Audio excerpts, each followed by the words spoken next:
Hey, Mike here from Showboys. We're excited to bring you Showboys Gaming, a YouTube channel created for you to enjoy our exclusive gaming content.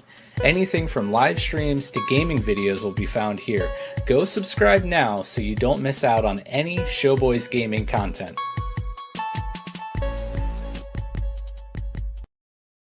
Hi, I'm Becca. And I'm Mike. And we're the Courtneys. We're the hosts of a new marriage and relationship centered podcast called Couple Conversations. We're not here to give marriage or relationship advice, but instead we're just going to have some honest and thought-provoking conversations about our relationship. After 10 years of marriage and the chaos of parenting, business ownership, and being content creators, we thought it was important to focus on dating each other and keep the spark alive in our marriage. So when we're old and wrinkly, we still enjoy each other's company. Each week we'll be going through a series of questions to have honest conversations about our relationship, as well as occasionally be joined by other couples to hear their stories and advice. We just want to share the things that we've learned along our journey and remind you all to continue to date your spouse. So join us every other Friday at 8:30 p.m. Eastern Standard Time, beginning October 8th, and join the conversation. Hey, Nick from Showboys here, and I want to invite you to become a member of the Showboys Discord. Our Discord is the one-stop shop for all things Showboys, from announcements to fun conversations, and of course, memes.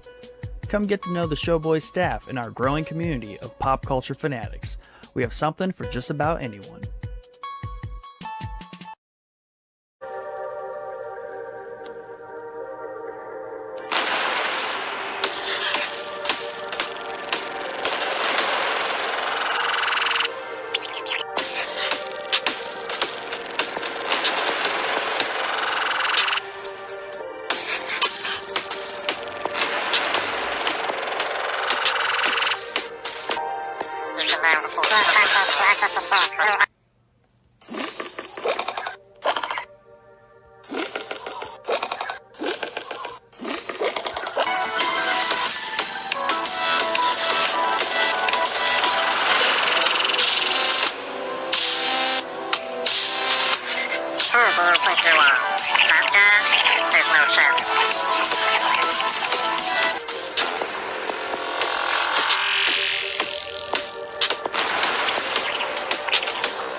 Hey, Mike from Showboys here, and I wanted to let you know about the Showboys merch shop. Go check out our classic collection featuring our classic Showboys logo. You'll find a variety of products ranging from phone cases to tumblers and coffee mugs, and of course, t-shirts and hoodies. Head over to linktr.ee/showboyspodcast for the link to the shop. So what are you waiting for? Head over to the Showboys merch shop, help support the podcast, and grab yourself some Showboys swag.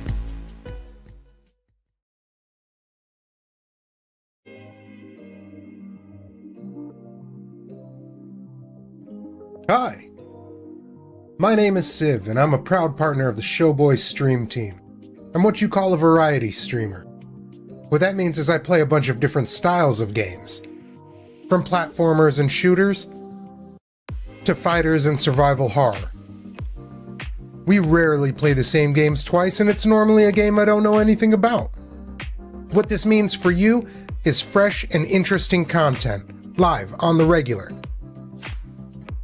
And if you're the kind of person who prefers to watch at their leisure, we have a YouTube channel where we upload content daily. I mean, with so many options, why haven't you joined the civilization yet?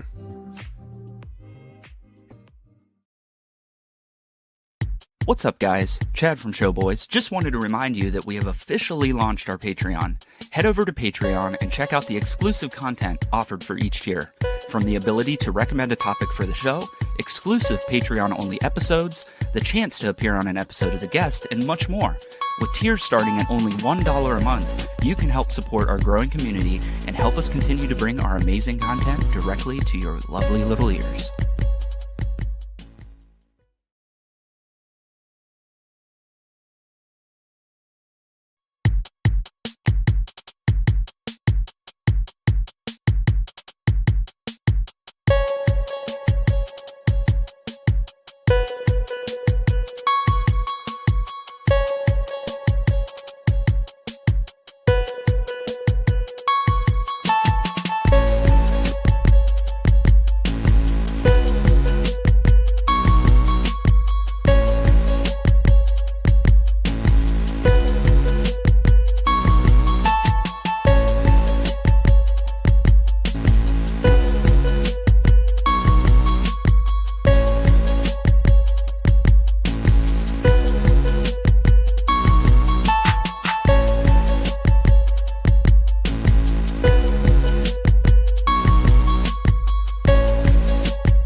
Hello, welcome to another episode of Showboys. My name is Mike, and I'm joined by my lovely friends and co-hosts Nick and Chad, and another dear friend of mine, Garret Price. How's it going, guys?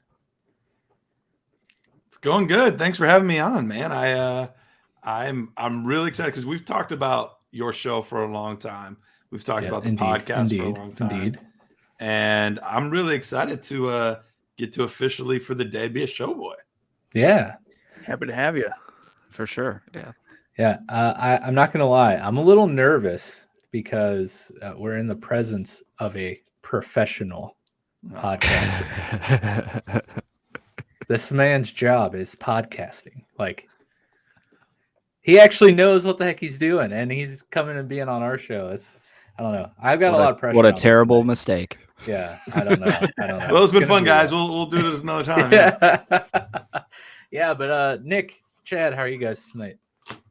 I'm good. I'm tired. I don't know why I'm tired at all. I'm like really sleepy. Yeah. I don't know if it's the screens or I just need to like drink a cup of coffee at 9 o'clock at night. That'll go well. Yeah, I wouldn't recommend that. No. Chad, yeah. I'm awake. I'm actually really excited for this episode, to be honest with you, because any chance that I get to discuss Interstellar in any capacity, I'm a happy guy. So yeah, it should be a lot of fun. I'm excited. I'm also excited for all of our listeners and you guys to get to meet Garret because I've brought him up quite a few times on past episodes. So it'll be nice for you guys to be able to put a face to the name. But yeah, this is the Garret that I blindly recommended Anna and the Apocalypse to with no description. Oh yeah, I remember. And it was like right at the start of our friendship, and it was around Christmas time, and I was like, hey, here's, I'm going to recommend a movie for you to watch for the first time ever. I know we've just been friends for like 3 weeks, but here, watch this zombie post-apocalyptic Christmas musical. Yeah, that's really the best description for it, unfortunately. Yeah. Yeah, it was great. But we're still friends, so I guess it wasn't that true. bad. Yeah, surprisingly. No, it was hilarious because I was like, Mike, he has a podcast about movies, so yeah, I'm definitely gonna watch. So like, I stopped everything I was doing. I'm like, Denise, which is my wife. I'm like, Denise, Mike told me about this movie. I'm gonna pop it on. You want to watch? She's like, I'm gonna do like some dishes in the background, but I'll kind of pay attention. And then about like 15 minutes into the movie, I'm like, what is happening? Like, what is this movie? Now, I didn't hate it. I didn't love it. I definitely didn't love it. But I didn't hate it. But it was just I was not prepared in the least for that moment. But in retrospect, it was enjoyable. It's got some catchy songs, I'm not gonna lie. That's what Mike's good for, pulling out the curveballs. Like what was didn't you make like a YouTube channel, your favorite movie series of all time or something? Yes. We did like our top 5 movie franchises of all time. And Mike lands number one with a YouTube channel. Yeah. Yeah. It's great. I couldn't speak for like, because it's like a 3-hour, our podcast goes for like 2-3 hours. It's like 2.5 hours in, and he hits me with a YouTube channel. Yeah, we finally get to number 1, and I'm like, Dad feels. And Nick's like, is that the hoodie that you wear all the time? Yeah. That makes sense. Yeah. Yep. See, now you get it. It's a great YouTube channel. But before we get much further in, I just want to thank our top tier patrons, Tim B and Yusuf H. Thank you guys so much. Your support means the world to us. Yeah, just thanks, man. It means a lot. If you're interested in checking out our Patreon, you can head over to patreon.com/showboyspodcast. Like you may have heard Chad's silky smooth voice talk about there at the beginning of the show. On top of that, we also have the merch shop. Link is in the episode description. But we come to you tonight to give you our collaborative Christopher Nolan power ranking. So, to kind of explain how we got to that topic, we all love Christopher Nolan, but Garrett especially loves Christopher Nolan. And we've talked about Christopher Nolan many of times. And you've actually tried to get me to watch Tenet with you like probably 10 times, and it just never works out. That's true, but we did watch Letterkenny, so that made up for it. That we did. Garrett is responsible for my addiction to Letterkenny. So, yeah. Didn't I tell you to watch that? Like you did, but I didn't listen to you. Like you did, but you're not getting the credit. Yeah, you're not getting the credit. But see, Garrett was at my house, and he's like, "I'm forcing you." He's a much bigger man than I, so I was like, "Okay, I will. Let's put it on the TV." You're not aggressive enough. That's what you tried to do with me in The Last Kingdom. You're like, we're gonna watch the first 2 episodes.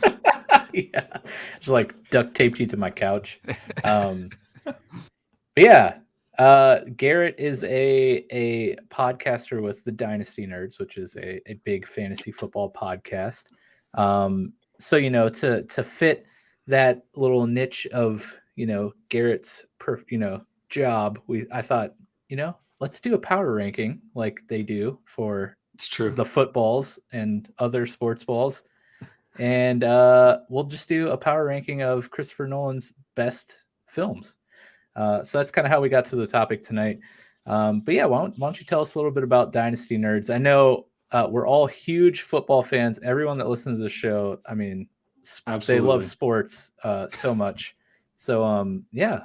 I'm sure the Venn diagram of people that love like music, movies, entertainment, that are like hardcore fans of your show, and like niche community of Dynasty fantasy football fans. Yeah. Sure, the Venn diagram it's is like right in the middle. such a huge part of it.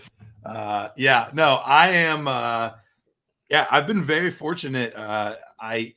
This would have been probably 4 years ago.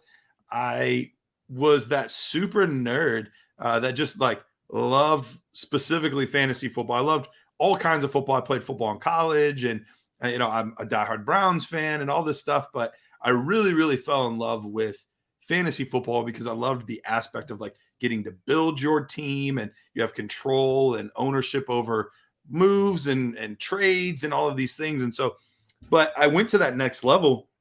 In my league every week, I would do like these write-ups about like, more or less it was just trash talk, but it was about like the different players and the different teams and who was playing who and who I thought was going to win and all this stuff.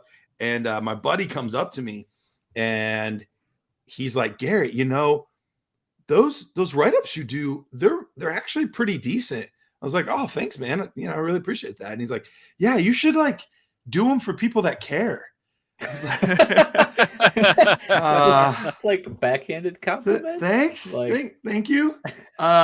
So I did. There was a podcast that I listened to called the Dynasty Nerds Fantasy Football Podcast, and they were looking for writers, and I just threw my name out there. I wrote a sample article and sent it in, and just like, hey, we'll see what happens. And they didn't hate it, and they were like, do you want to come on and be a writer? And so I'm doing writing for them and all this different stuff. And then a few months in, I didn't even know it actually when I first started, but they're located in Mentor, Ohio, which is, near Cleveland.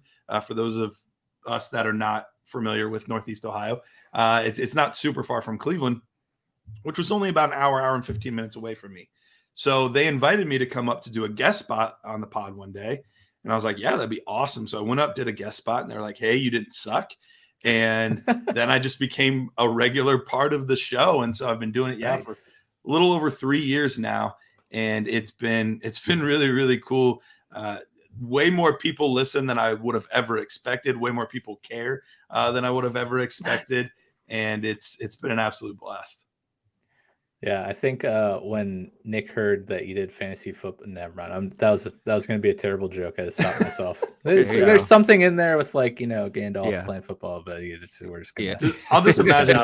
We'll call that off. Jordan says we never go for hours on end, especially when I'm part of the show. Yeah, right. You're right. Never. He also says idea when the Batman comes out with the Pat Man. Robert Pattinson. I think we should do a special episode on the history of Batman movies with guests. Bring Garrett back as a guest for the Nolan segment. There you go. I'm already in. Yeah. Write it down. Not to put you on the spot or anything, but I'm in. Is the There you new go. Batman a Nolan movie? No, No, but if it's we're doing not. the history of Batman, Okay, you know, yeah. we got the Dark Knight series there. But yeah, like I said, I feel a lot of pressure doing this show tonight in the presence of a professional. See, Garrett went on like a guest spot once, and they were like, "You didn't suck." Meanwhile, Mike does this every week, and we just tell him, "Hey, you did okay. You're all right." Every at the end of every episode, Better it's than like, last I hate week. you. Yeah. Please stop doing this. I hate you. Just wait till the coughing and the hiccups and the Yeah, normal well, the normal the mic stuff. hiccups come at the end, so don't worry. For some reason, I get the hiccups as I'm doing the outro every single week. I don't Every time. understand it. It makes no Wait, sense. for real? Yes. Yeah. I'll just be like, oh, thanks for make sure you subscribe, and I'm like hiccuping Stops the entire breathing time. in the outro." That's amazing. Yeah. It's really weird. It's impressive, really. Becca says, Garrett the Carrot. That's all I came to say. I have no idea what you're talking about tonight. Yeah, sounds about What's right. up, for Rebecca. Bex? Not I'm just gonna be honest. Like I can adjust all your display names, and I was thinking like earlier today while I was eating dinner, I was like I should do Garrett the Carrot, but then I was like, no You one will should've. understand that, but I will be dying on the inside. And then my 4-year-old one day randomly was like, "Oh, it's Garrett the Carrot," and so like that's all we call him now. They're just stuck. Yeah, and then didn't Denise somehow become like celery or something like that? yeah, Just yeah. to, like, Wow. stick Yeah, with the- the fruit or The the 4-year-old vegetables. was Sticking with like, the vegetables, and yeah. Denise the Pepper, and we're like, it doesn't have the same ring to Garrett the Carrot, but you're 4, whatever. True story though. When I was in kindergarten, apparently I was like super emotional about everything, and we had a couple kids in my class that would go Garrett Carrot, Garrett Parrot, Garrett Ferret, and like all these names, like apparently tons of things rhyme with Garrett. I didn't realize it until that moment, and rhyming's really fun in kindergarten. Yeah, So- you're just sitting in the corner crying. Yeah. Like, So, shut up. I'm like getting like all worked up and like anxious about it, and then somebody's like, "Your mom calls you Pumpkin," and I get home and I'm like crying, and I'm like, "Mom, they said that you call me Pumpkin," and she's like, "Oh, it's okay, Pumpkin." I love how like they just stopped with the rhyming. They're just like, oh, it calls you a pumpkin. Yeah, it's such a cruel Still school orange. Yeah, Still, Carrot to a pumpkin. yeah, Just that's a true. fat That's true. carrot. Same. Just a fat carrot. That's amazing. But yeah, without further ado, let's go ahead and jump into the topic. So before we do the power rankings, I just wanted to throw these titles out there because I went on Nolan's Let's IMDb just get it page. over with. Let's just get it okay? over with. Went on his IMDb page and saw what he was credited for as a director and as a writer. And also, I just browsed through the producer and executive producer. But you might be surprised to know that Nolan was credited as a producer on Batman vs. Superman, Justice League, The Snyder Cut, and then also Man of Steel as a writer, which I did not know any of those things, and it kind of blew my mind. Which is why, if you're a part of our Discord, I threw out the topic in the Answer the Boys and gave the list of movies that we were considering for the power ranking. This is why you might see Man of Steel on that list. I only included it because he was credited as a writer. But yeah, I didn't know any. Did you guys know that he was involved in those DC movies? I'm just gonna say yes. Yeah, I knew that. Yeah, I knew it too. Yeah, a long time ago. I feel like I might have known about Man of Steel. Yeah. Yeah, I mean, it makes sense. It makes Yeah. sense because Man of Steel came out when, like, right after one of the Dark Knight movies, right? Or before. Let's Right. see. It's the same time zone, so Right. it makes sense for him to be a writer on it. I don't know what he attributed exactly per se. If it was like All know. Superman's lines. Yeah, or just a single line or a single idea that they used, and they have to credit him as a writer. That came out in 2013. Oh yeah. Right. Yeah, I thought that was interesting because Man of Steel is kind of largely criticized, and most of Nolan's work probably isn't. But then again, we're not saying he had a huge part to play in Man of Steel. But Man of Steel is the best Superman movie there ever is. Period. On to the power rankings.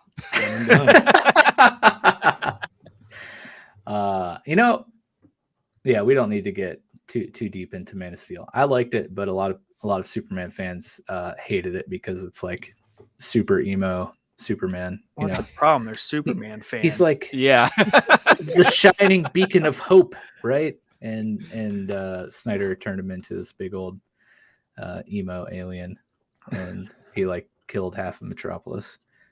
He actually has character, is what you're trying to say, right? I loved Man of Steel. Yeah. But my friend Ryan, our old moderator in Discord, hated Man of Steel. He's a quitter anyways. Wow, shots fired. But yeah, so Nick made this cool graphic for the power rankings here. And what we did, we listed out, I'm taking Man of Steel off the list. We listed out, nine movies?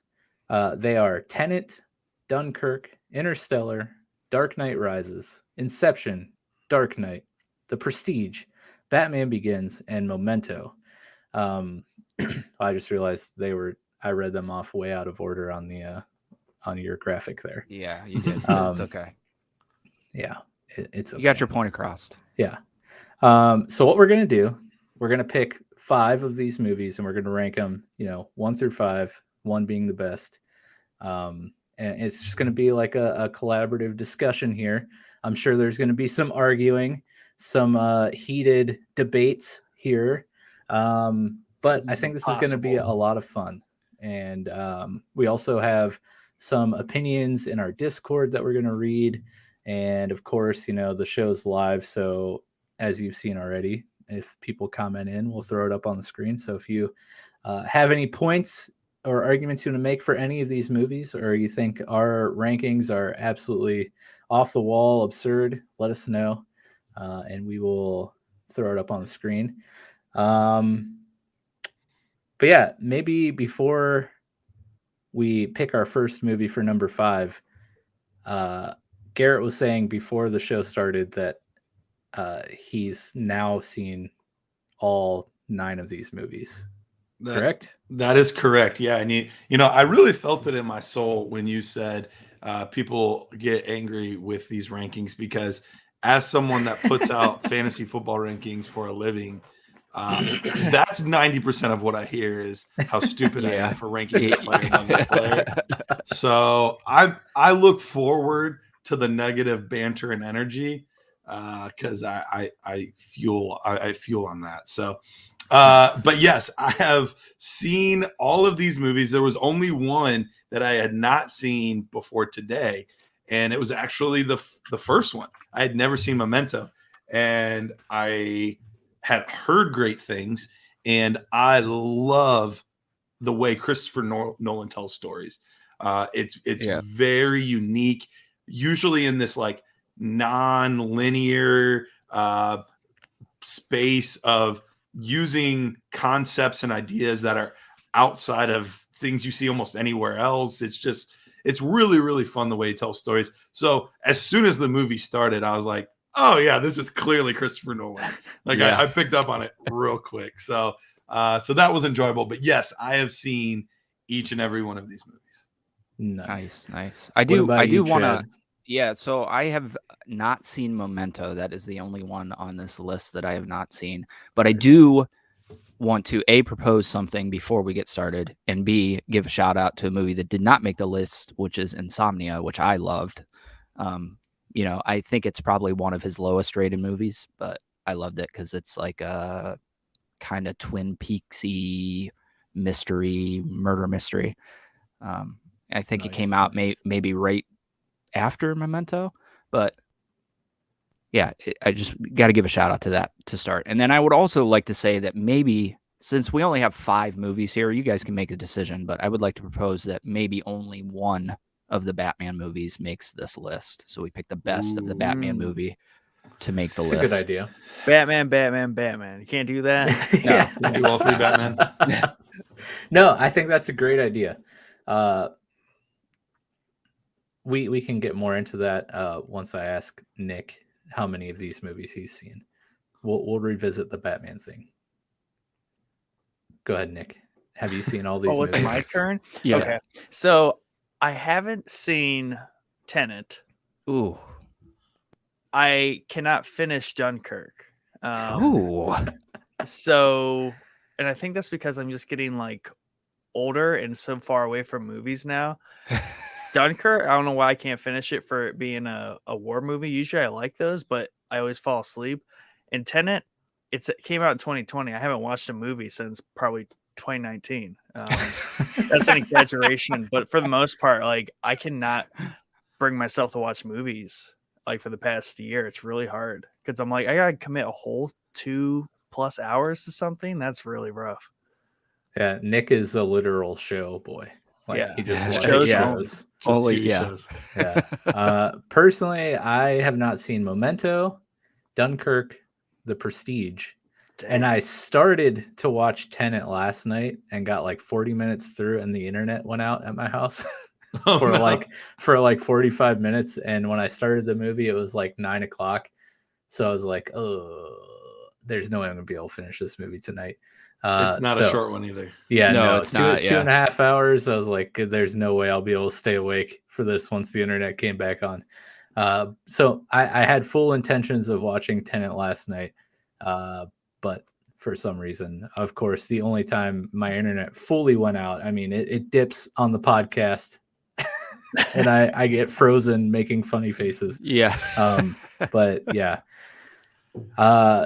Tenet, at least Tenet and Dunkirk are on HBO Max. Probably most of these are on Yeah. HBO Max. And like Dunkirk's under 2 hours, so I started to watch it. I saw Tenet, I was like 2.5 hours. No way. Not Yeah.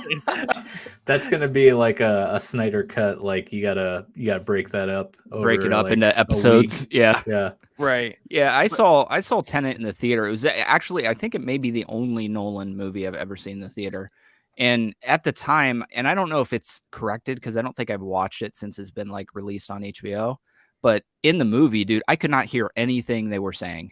Like the voices Oh, really? were so, dude, it was awful. It's like one of the worst audio of any movie. I don't know if it was a theater issue or if it was the movie. Dude, It must have been you a know? theater thing because I also saw that in theater. That was one of the first like back from COVID movies there were really. And with it being a Nolan movie, I was prioritizing that.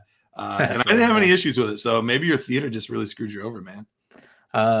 So Biosif says, Nick, I can't commit 2 hours to a movie, but let me binge The Expanse. I mean, Yeah. very true. And I can't explain that. I mean, that's completely true. And there's something about movies seem, I don't know, it's so weird. Like they're boring in the setup. Like it's, I don't know, there's just something off about them. You're into character building over a long period of time, and they kind of jam pack it into the first 30 minutes of a movie. That's probably what you're not into, I would imagine. Like you There's like stuff- long extended stories, Which is but ironic not because in a he single won't watch a movie. long extended show, Right. basically, which is a movie. Yeah. Yeah, I'll have to think on that more, like what's going on there. But it is something Yeah. I've noticed a lot this year is I just can't do it. I don't know why. It's I'll interesting. have to figure that out. Something's misfiring in your brain for The- sure. The funny thing about Chad and Garrett, about your theaters of viewing, you guys probably saw it in the same theater. Because That's Yeah, probably most true. likely. we Yeah. all lived in the same area. So. Yeah. That's Yeah, probably definitely. true. I definitely saw it at Tinseltown, and I'm not exaggerating. Like I literally could not hear what they were saying. The score was so loud, and then the sound effects were like couldn't hear what they were saying, and then when the bullets started flying, it was like I was getting shot in real life. So I don't know what was going on, but I think that I had a buddy that I talked to that saw it at a different theater that was like, yeah, dude, I couldn't hear anything either. So Huh. I don't know. That's It was weird. really odd. That's kind of how I felt about Interstellar, to be honest. There were a lot of moments in theater in Interstellar where the score was just like melting the skin off my face. Yeah. I'm totally jealous that you got to see that movie in theater. That's like one of the glaring misses for me because it's my favorite movie of all time, and I did not see it in the theater. Yeah, Unfortunately, In IMAX, it sucks. just melts your face the whole time. Dude, it's so good. I bet. And it's funny you mentioned the score and whatnot, because part of what makes a lot of these movies so fantastic is the music, and a lot of it, I believe, is Hans Zimmer, right? Yeah. Yeah. That does a lot of them. He does such a good job. Yeah. The dark, ominous Yes. scores on these. Yes. I would love to see Han and Ludwig, from the Mando stuff, like have a score duel? off. Yeah, like a composer battle. Yeah, I tell you what, man. Aspire. I frequently listen to the soundtrack from Interstellar. It's like some of the best score of any movie ever made. So, before we revisit the Batman thing, I just got to get something off my chest about what I did see of Tenet. I feel like when I started the movie, I started in the middle of a movie. They just kind of, I'm all for like not much exposition, right? Because sometimes too much exposition is just like lame and executed poorly. But like, I feel like they just were like, you guys just got to figure it out. Like, we're not gonna have any exposition. That's kind of a Nolan thing, though, because Inception's the same way. Interstellar, that's one of the few complaints I have of Interstellar, is that it's very quick with not explaining what's going on. Yeah. So I think it's just a Nolan thing. So Tenet, to me, that didn't stand out really in Tenet for me. Well, it's just like he goes even from back with his first. Oh, go ahead. I was just gonna say, like, when the protagonist, takes the pill and then he wakes up like on some boat, and then there's like 2 sentences of like, this is what's going on, but it still doesn't like explain much. And then all of a sudden he's like working with Robert Pattinson, who I'm pretty sure he didn't know before, but now they're just like partners in crime. Like, best you could buddies, tell. And I'm just like, what is going on here? Yeah, you could tell that you didn't finish the movie for sure, because a lot of the stuff that you're talking about is explained. I'm sure it probably towards the end of the movie, tied up. Yeah. But yeah, just from the short little bit I saw, I was like really confused. No, and even back to his first movie, Memento. Like I said, I literally just watched it today.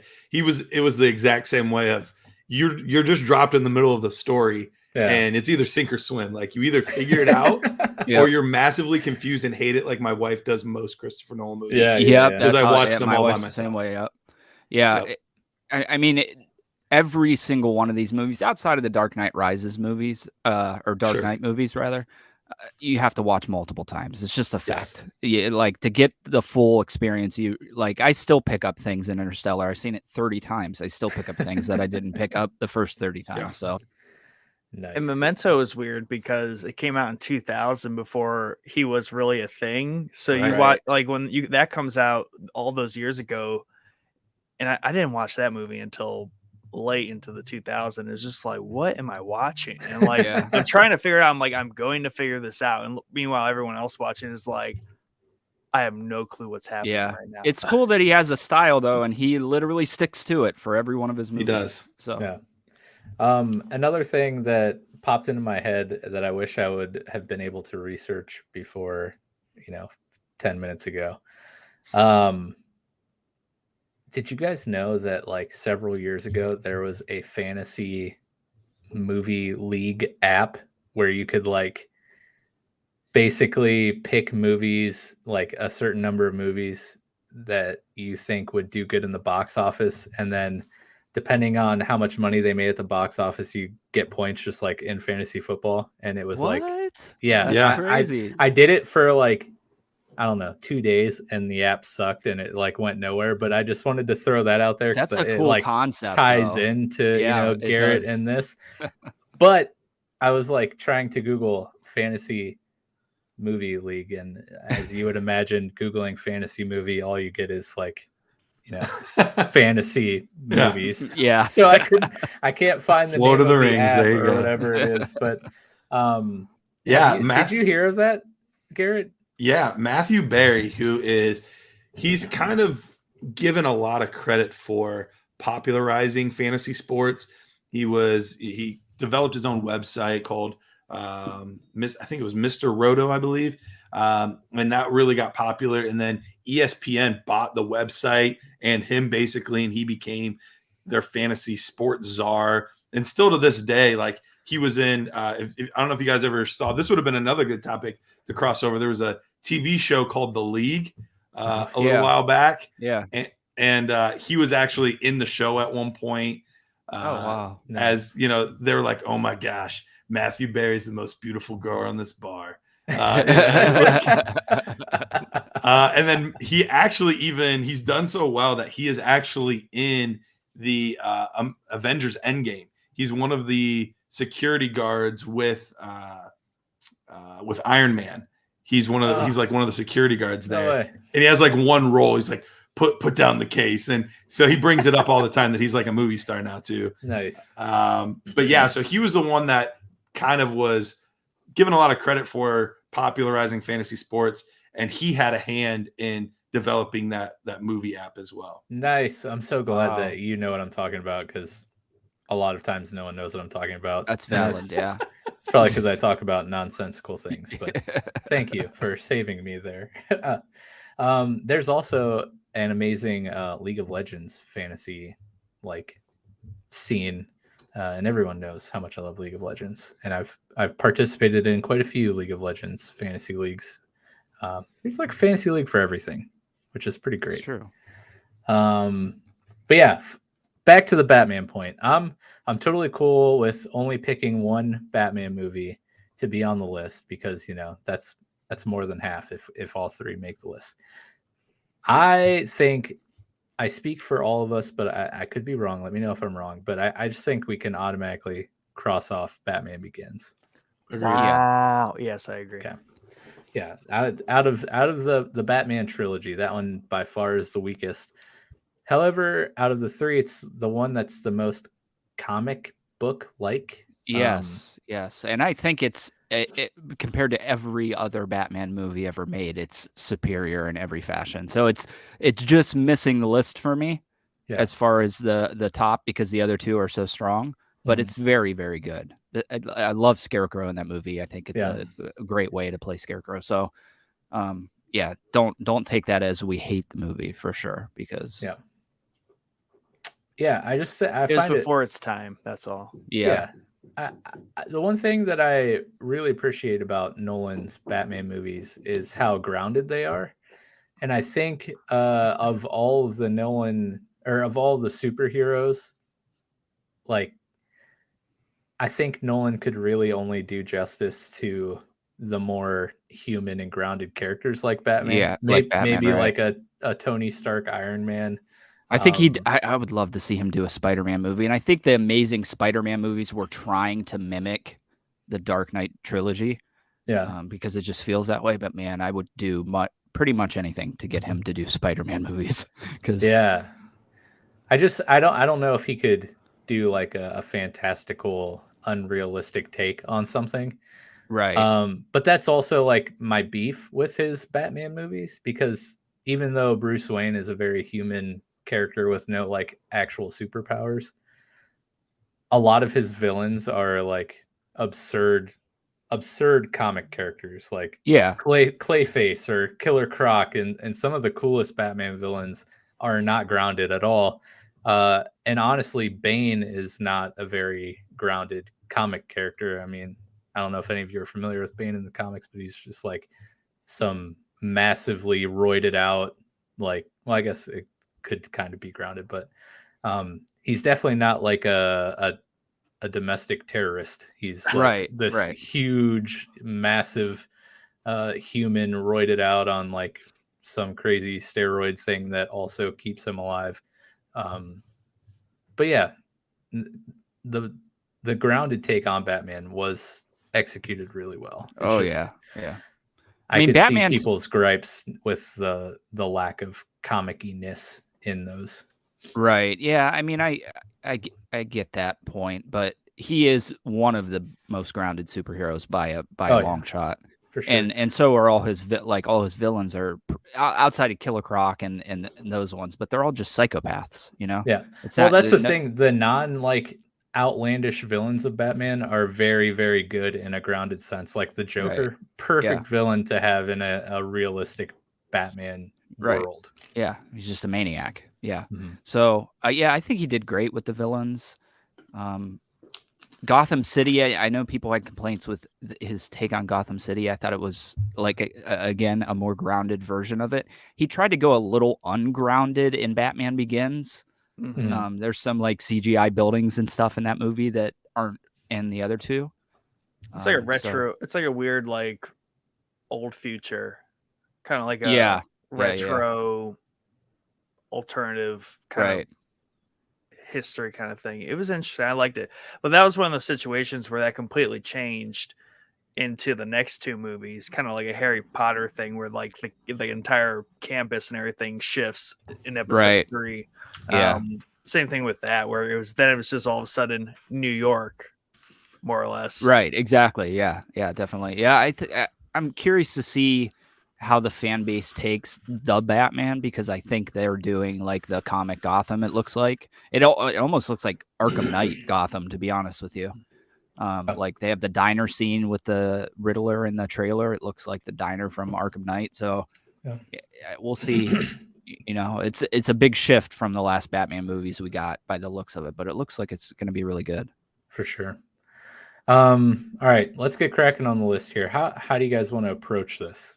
We just start at number 5, and I mean, are there any that we can eliminate, like for sure not making the top 5? Yeah, I think that I think we can, because I have one for me. Okay, personally. All right, yeah, go ahead. Let's have at it. For me, it's Dunkirk. Okay, I appreciate what he was doing, but the lack of dialogue, I couldn't do it. Yeah, I couldn't do it. And I don't think of all of his movies, that one didn't have the same like mind-bending feel to it, because he was making a realistic war movie, so it makes sense, but it's outside of what I at least personally appreciate about Nolan so much.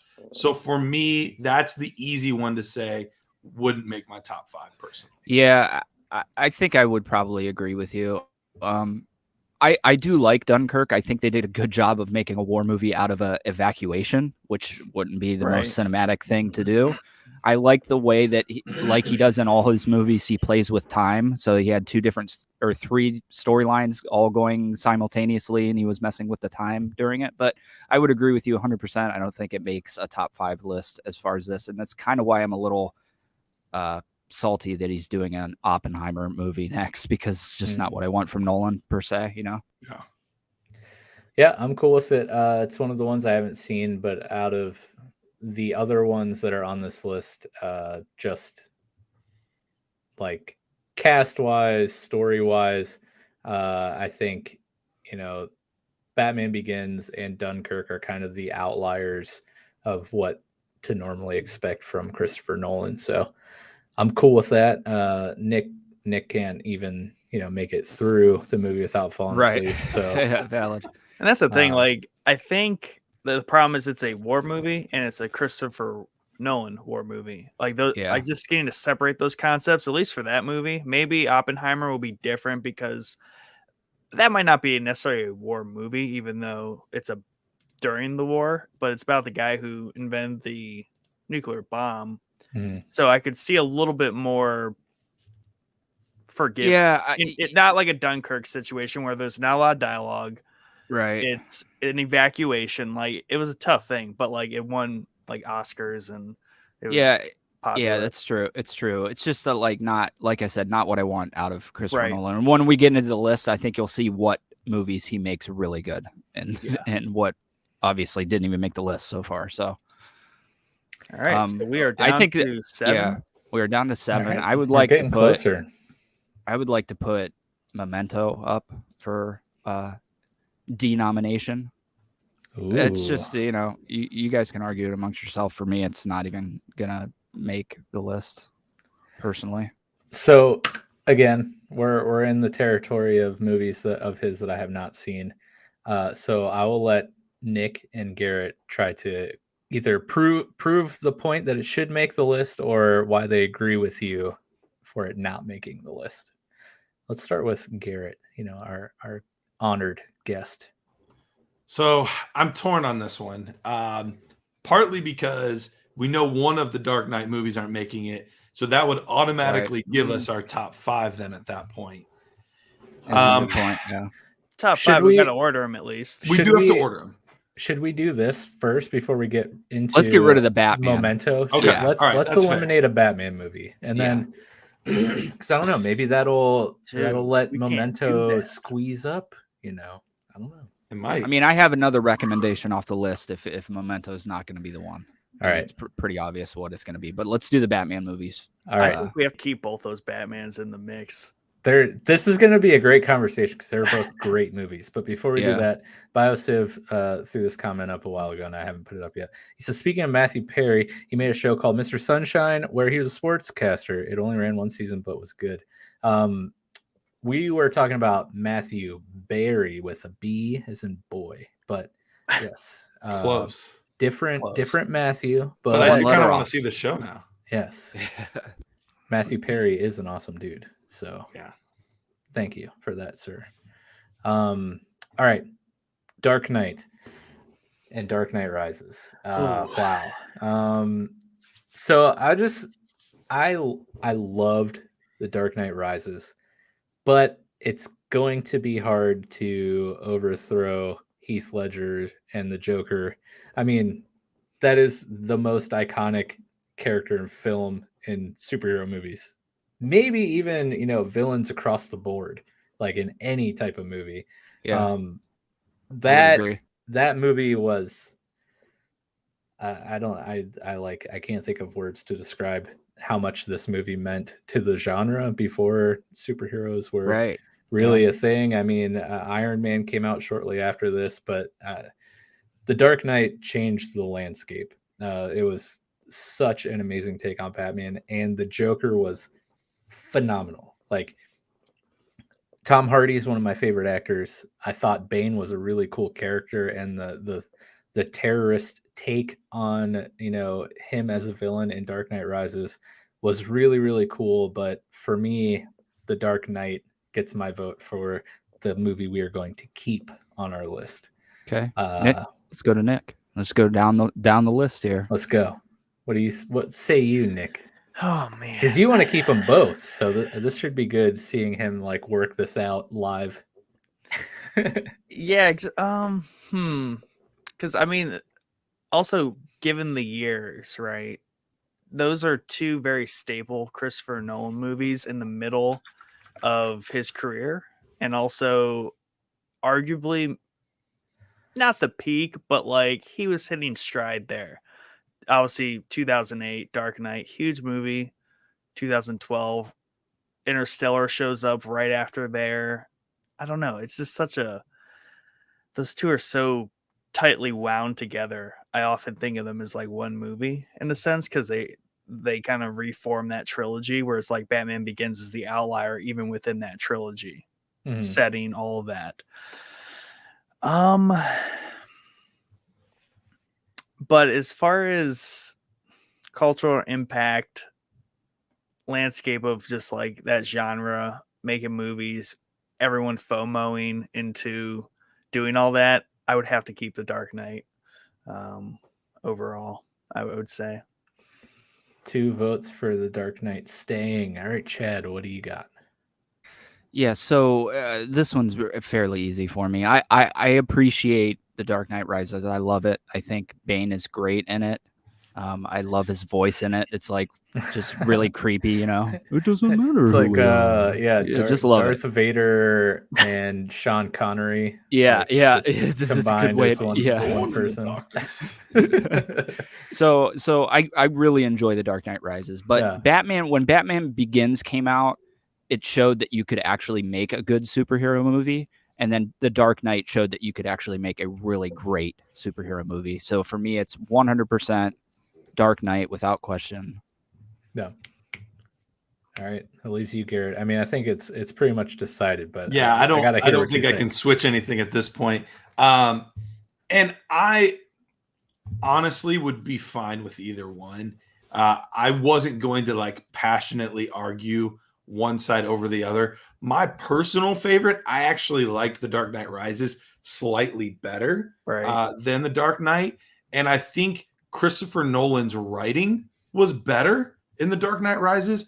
But you guys are 100% correct that the Heath Ledger Joker was so iconic that I just don't know that there's any way to not have it in there. So even though I don't know if it's necessarily better because of Christopher Nolan, the movie itself elevated the standard for everything we know about the genre. So I have no problem with The Dark Knight being in over The Dark Knight Rises.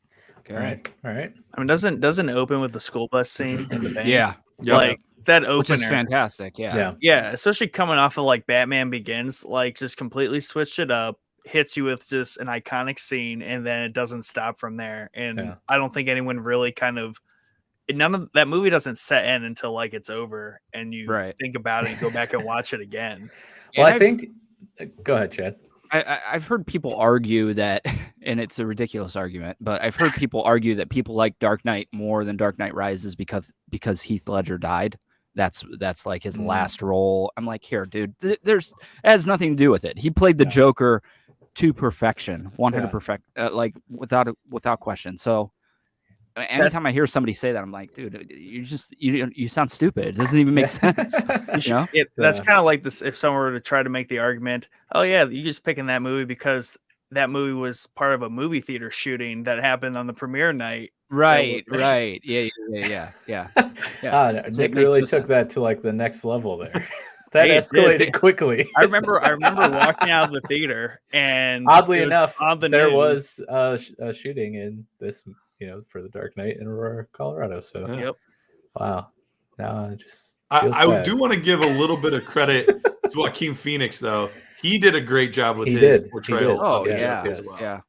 Dude, that movie is the best mental health movie I've ever seen in my life. Which is weird to say because it's a Joker movie. Yeah, but it is. You're totally right. Joaquin Phoenix crushed it too. And it was a very different one too, which I appreciate. Yeah. He wasn't trying to be, because I think there's other people that were kind of trying to be Heath Ledger. Yeah. And like you're not gonna top that, It's like trying to sing Whitney Houston. You can't. Don't try to top it. Do your own thing. Yeah. You've never heard me try, Garrett. No, that's a great point too. And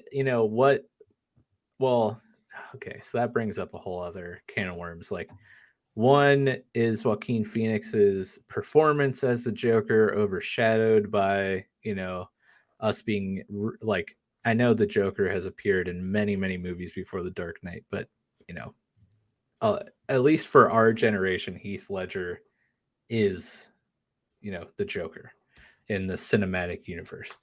Like, is Joaquin Phoenix's take on the Joker overshadowed by Heath Ledger's? Or would the Joker movie have even happened if it wasn't for the Joker and The Dark Knight Rises becoming as popular as it was? So there's like double-edged sword there. But I wanted to say quickly too, we know that there were tons of superhero movies before The Dark Knight came out. It's, superhero movies are nothing new, but I think what makes The Dark Knight so special is I feel like that is when people started to take superhero movies seriously. Like that was the movie that also took itself seriously. But it made consumers be like, oh, you can actually like have a very like crazy story that's dark and kind of bleak and serious and not just like super campy and goofy, like we don't have the bat nipples, like you can have like a really Batman good credit card. Exactly. You can have a really good serious superhero movie, and then that just launched basically what we have today, where there's Yeah. an entire cinematic universe that's spanned over 11 or 12 years and 25, 26 films and Yeah. I don't So know. so to answer your Joker question from earlier, I fully believe that had Joaquin Phoenix's movie came out first, that would be the pinnacle of Joker, and Heath Ledger would fall short if it came out second. However, like you said, I don't think that Joker movie ever comes out without Heath Ledger's performance in The Dark Knight. So it is definitely a double-edged sword for sure. Yeah. And our buddies at Be Hero Fights, they had an entire tournament. This is a sore spot for Jordan. But they had an entire tournament of who the best Joker was, and we have a friend podcast, Garret, where they just kind of debate each other. Usually they have two people on, each one takes a side of the topic and they debate each other, and then they pick a winner. So it's first take for basically, exactly. Okay. So they had and how many people were on there? An 8-person best cinematic Joker tournament, and they had like Mark Hamill, Jared Leto, Heath Ledger, Joaquin Phoenix, and then Lego Jack Joker. Nicholson, Zach Galifianakis because he voiced the Lego Joker, and Cesar Romero or something like that, who played like one of the original, or maybe the original cinematic Joker. Yeah. So it was really cool to see them all like fight against each other. Who won?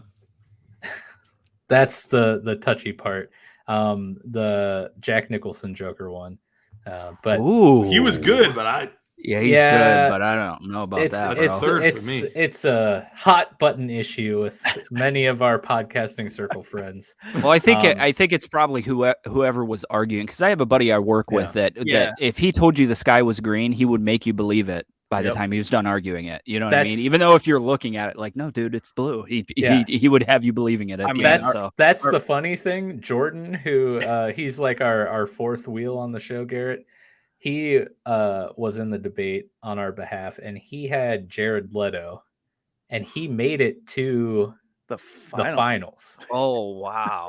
He beat the other Jokers and made it to the final with Jared Leto. That's how good he is at arguing. Yeah. He's a great debater. That's very impressive. But then loses to Jack Nicholson. The thing that makes it so series. controversial is the person arguing on behalf of Jack Nicholson just kept saying, "It's Jack Nicholson. Come on." And meanwhile, Jordan's like arguing his heart out for Jared Leto, who's like, by everyone's opinion, the worst Joker ever. Making it. Is it Jordan's opinion also? Or does he like? Yeah, I don't think he. I think no, it's not. I don't think. I think Jordan and I think are in the same boat where I don't think he's as bad as people think he is. Right. It's just a take that they're not used to. Right. And the points that Jordan made will make you think he's the best cinematic Joker. Like he makes a ton of great points that nobody ever thinks about. But that's a whole other thing. Right. We're already like an hour in, and we haven't even put a movie up here on our list. Okay, so let's focus on at least on we our got power ranking. I don't want to keep the Batman's all night. We got the Batman talk out of the way. I think we accomplished our Dark Knight trilogy talk. But the other movie, so I said Memento would not make my list. The other one out of these ones that are here that would not make my list is The Prestige. Okay. Those would be my bottom two as well. So I wouldn't have any issue with either one. Memento slightly gets the nod over Prestige for me, partly because it's kind of the OG of like when we were first exposed to Christopher Nolan. Yeah. And so because of that, there's like a little bit of like sentimental value in that, but I don't know that means it's right. Like, you know what I mean? Yeah. So I mean, you make a good point there though, because it is a very important movie, and we are making a Nolan list, and it's a very important movie for him. I don't feel that The Prestige has the importance that Memento has, but Nick and Mike, you can decide between. I know you haven't seen either of them, have you? Yeah. I have not, but I wrote some details on all of these movies. So okay. If anyone is like me and has not seen either of these movies, The Prestige came out in 2006, and it got a nice 8.5 out of 10 on IMDb. And a quick synopsis of the story is: after a tragic accident, two stage magicians in the 1890s London engage in a battle to create the ultimate illusion while sacrificing everything they have to outwit each other. And this movie stars Christian Bale, Hugh Jackman, Scarlett Johansson, Michael Caine, David Bowie, and Andy Serkis. So it's got a pretty solid cast. It's funny Some that familiar Michael Caine's in there, faces, too. right? Christian Bale and Michael Caine. Some familiar faces. Oh yeah, in, there's a lot Nolan of crossover movies. between these movies. But so we're following two stage magicians in 1890s London. Sounds all right, but a little interesting. It was good. It was a good movie. Good. Don't get me wrong. This is like saying oh, I have to eat Rocky Road. Like, it's still ice cream. Yeah. It's not my favorite ice cream, but it's still ice cream. It's true. Yeah. And then Memento, it came out in 2000, and it got an 8.4 on IMDb. So just Close. 1/10 of a point off of The Prestige. And this movie is about a man with short-term memory loss attempting to track down his wife's murderer. And this stars Guy Pearce and Carrie Ann Moss. So maybe not as much of a rock star cast, but Guy Pearce and Carrie Ann Moss, not bad in their own rights. I mean, they're still pretty stellar actors. Right. So I think also there is a remake announced for Memento, so that's kind of in pre-production. Is Nolan doing it? Yes. Ooh, interesting. That's a really cool thing, because I've heard oh my gosh, totally blanking on his name. Quentin Tarantino said that he would like to go back and, for his final film, remake Reservoir Dogs, which I believe was his first film. I was like, man, it's such a cool concept to remake the first movie you made and see how much better of a director you are. Yeah. So that would be awesome.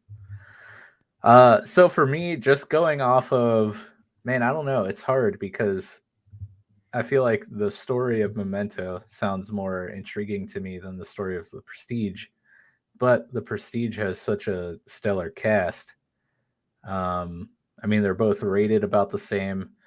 But I think Memento would get the nod for me just, based off of that first movie factor, the one that kind of got it started for Nolan. But I don't know. What do you say, Nick?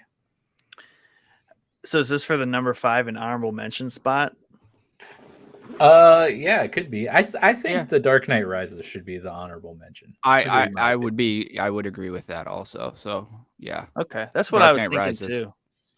All right, honorable mention. Garrett, you agree? Oh yeah, fully in support of that. And then number 5, Nick, is up to you between Memento and Prestige. Not really up to you, because I think we all voted Memento at this point. Yeah, but we want to hear your thoughts. But an honor. We do want to have, but we do want to hear. Oh man, it's tough. Memento's good. Prestige though has like a stacked cast, and I remember watching that when it came out, and it's a really good movie. I wouldn't I wouldn't let it slip.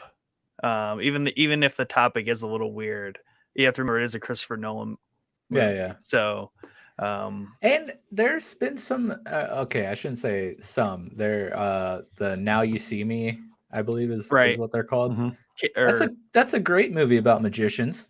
I enjoyed that a lot, Yeah, so, The Prestige is better, I think. Yeah, I'm sure it is. I mean, I would be surprised if it wasn't. But yeah, you could have a good movie about magicians. Yeah, true. Yeah, tough. I think I would slide Memento into number 5 spot. I think it deserves to be there. I don't know. I mean, it has that sentimental value, like Garrett said, and then the added hype of a remake coming. I mean, that's just. I didn't even know that, so that got me excited. Yeah, I didn't know that either. That is very exciting. Speaking of remakes, Biosub says I would love a remake of Reservoir Dogs. That would be so nice. It's a cool concept that they're both thinking about doing the same kind of thing. So it's interesting. I can't think of a director that's ever done that, to be honest, that's remade one of their own movies. Yeah. George Lucas should do sure that. It's out there. I'm sure it's out there. Yeah. Remake Star Wars. I'd be down with that. Better than Memento sequel trilogy. Number 5. Memento makes it hour and 5 minutes in, and we got one on the list. Hey, making progress, baby. Speaking of Reservoir Dogs, there's a show that I've been meaning to watch on Hulu. I believe it airs on FX. Called Reservation Dogs. Yeah, I saw the trailer for it. It looks pretty funny. Yeah, Taika Waititi special there. Look it up. Looks pretty awesome. Okay, I'm glad we got our number 5 up here on the list. Let's get the Prestige out of our bundle of 4 remaining movies. Yeah, we don't want to confuse it. Get out of here. Oh, what if I want it to be number 4? If you want it to be number 4 out of the 4 movies we have left, I'm gonna remove you from. You're just gonna have to leave. Yeah. So yeah, we got this is gonna be tough. We got Interstellar, Dark Knight, Inception, and Tenet remaining for the top 4 movies here on the power ranking. I feel like we had a great process there to come up with the number 5. But like, how do we come up with number 4? This is where it's going to get hard. Who recommended Memento? I for number 5. Okay, so Garrett did. So somebody else, one of the other 3, recommend a movie for number 4, and then we can talk it out. Okay. I recommend. Okay, go ahead, Nick. Let's see if we're on the same wavelength here. This is. I think we might all be. I think we might all be so. At least for this one. I recommend Tenet for number 4. Yep. Yeah. Oh, I was actually going to say The Dark Knight because it's like the least Christopher Nolan movie of the remaining ones because it's superhero movie. Yeah. Not the crazy. I don't think. I don't think it makes it too much further up the list personally, Mike. But I think Tenet is definitely.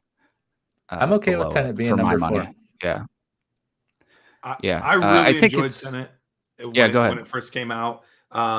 It is a very if you were to say here's 50 movies, pick out which one is a Christopher Nolan movie, you would pick out Tenet 50 times out, every single time you would pick Tenet. It's very clearly a Christopher Nolan movie. It very much so had the feel. I'll talk later about which one is my favorite movie of all time because I'm very it's my favorite movie on the list and of all time. But it had a very similar feel when I watched Tenet. So I'm a half hour in and I lean over to my buddy and I'm like, I have no idea what's happening. I feel better. I feel better because I was sitting on my couch, but I didn't have a buddy to lean over and be like, what is going on? Yeah. I just thought to myself, did I fall asleep and wake up at an hour and 15 minutes into this? It's confusing. It's confusing as all get out, but yet it's beautiful. It's a work of art. Yes. And you're like, I need to see every minute detail and I need to catch every little Easter egg and hint that he put in there because as the movie goes, you're like, oh my gosh, I should have realized that 30 minutes ago. How did I not realize that before? What? Oh my goodness. And then you watch something else and you're like, okay, I really thought that meant something completely different than what it actually meant. So never mind. And it's that way the whole time. And I think that's the fun part too is, and I'm sure you guys are very much so this way with having watched a lot of film, a lot of movies, a lot of TV shows. There's so many shows and movies that are so predictable.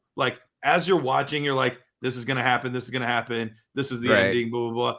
And you just can't do that in his movies. If you try to figure out what crazy rabbit trail he's going to take off on, you just can't. It can't be done. You can't.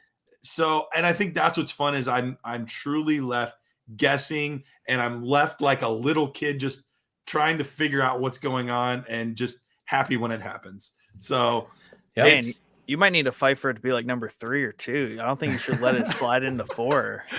Well, that's the hard part is as much fun as I had watching that movie, I probably had even more fun watching the other 3. I just love this. Okay. For sure. So, I think it's for my money at least, it's number 4 on this list.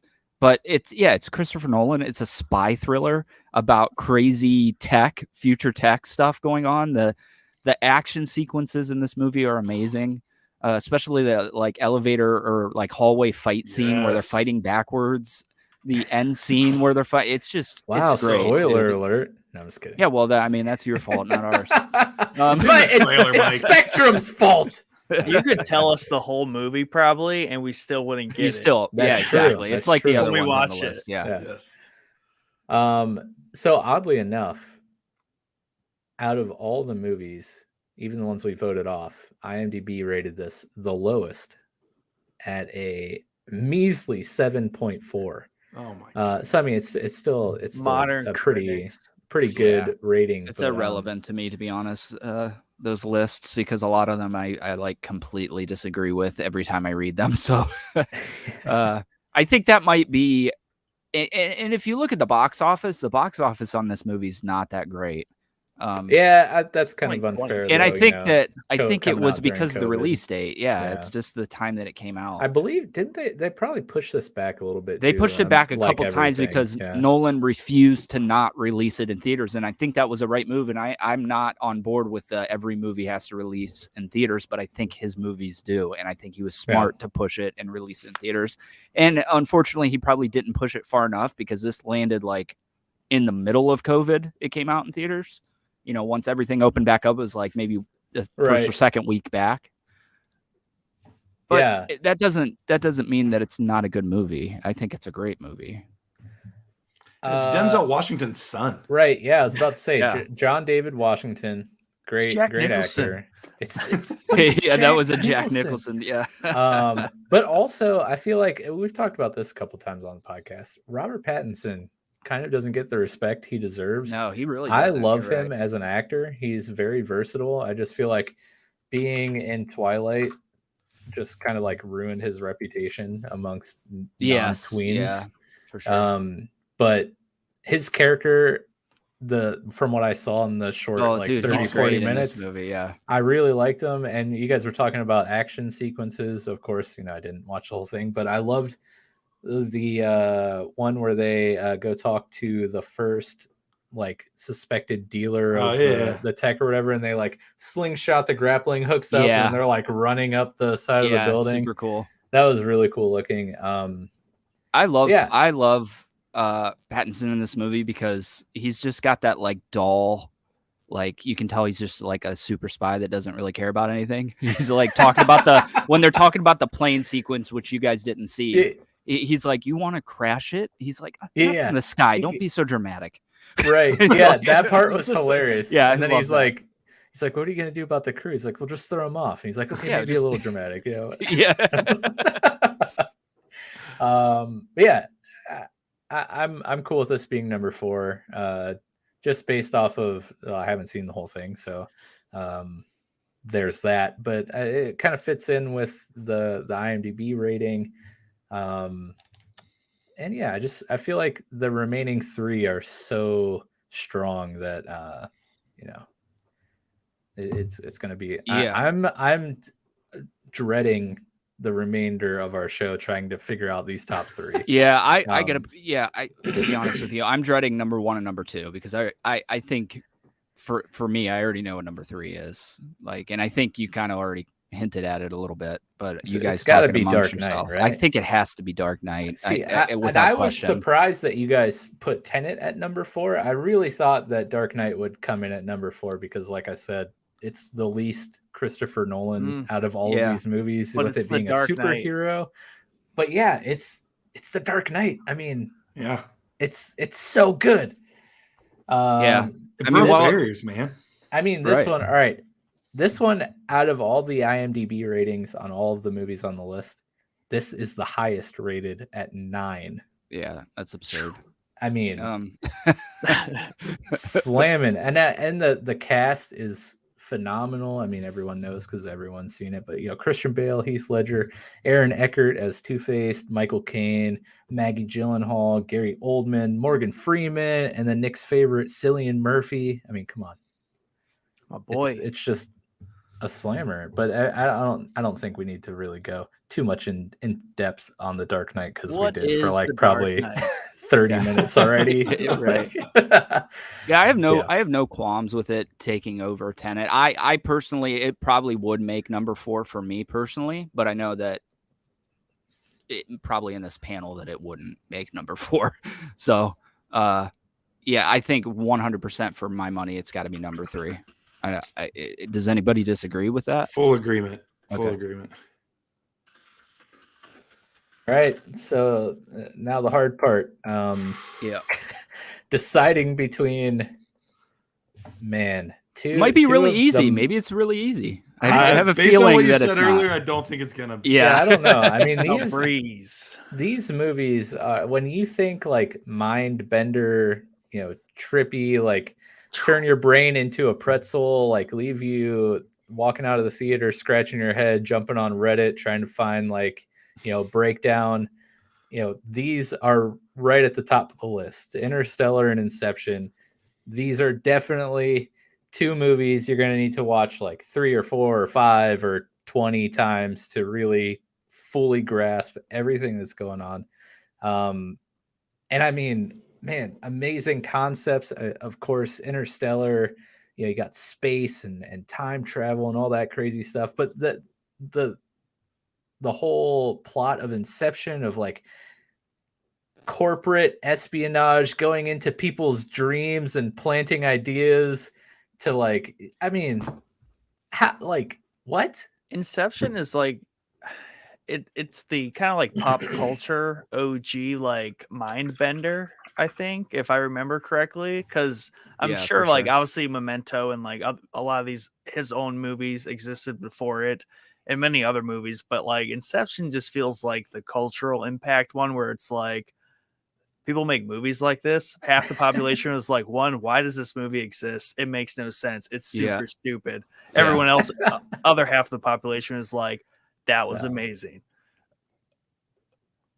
Garrett, you just have like the biggest grin on your face. Yeah, he's waiting to go. Just let Yeah. him go Oh, on, what- on Inception. It's what got do to you be got? what he's going to argue. I love Inception so much.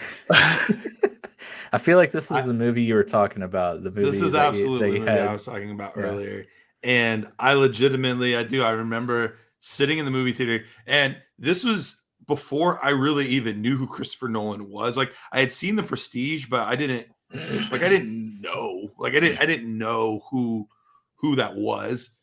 And my buddy's like, hey, he worked at the theater, and he was like, hey, there's this really cool movie in. And granted, this is like right when I was transitioning from high school to college. All I cared about was like playing college football. Like, I didn't care about anything else. And so like I didn't pay attention to anything out there. And he's like, dude, just come hang out tonight. Like, we're gonna go see this movie, blah, blah, blah. And I sit down, and it shattered my entire universe. Like, watching this movie. You're like, what And- is football? Yeah, like, what? Did someone just plant the idea of liking football in my head? Do I even care about football? I don't know. No, but I mean, first of all, the cast is incredible. Yeah. You have Leonardo DiCaprio, he's magnificent in this movie. Joseph Gordon-Levitt is that awesome. Like, even though he's not Robin in this movie, he is Robin in this movie. Yeah. Like, he's absolutely still Robin from The Dark Knight. So it just carried over into this. He's still playing Robin in just a slightly different way, but he's still Robin. You have Tom Hardy in here, who like wasn't even big yet at the time, Right. but played his role so incredibly well. Yeah. You have and this is the guy, I always forget his name. The dude that was also Scarecrow.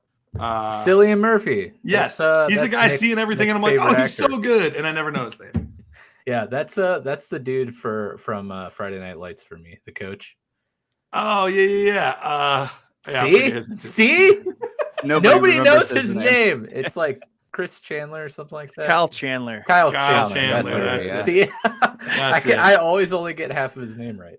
But to be in the theater and to, first of all, like, I was like, what? Why are they going in people's heads? What's happening? I was having a hard time telling what was like reality and then what was like the dream part. Right. And like separating those out, and then we'd be back to the real world. And I was like, oh yeah, that's what that was.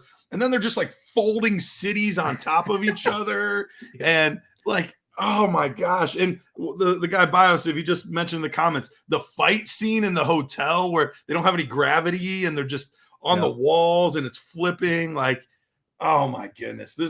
The entire movie rocked my world. Only then to get to the very end of the movie, and we still don't have that full closure.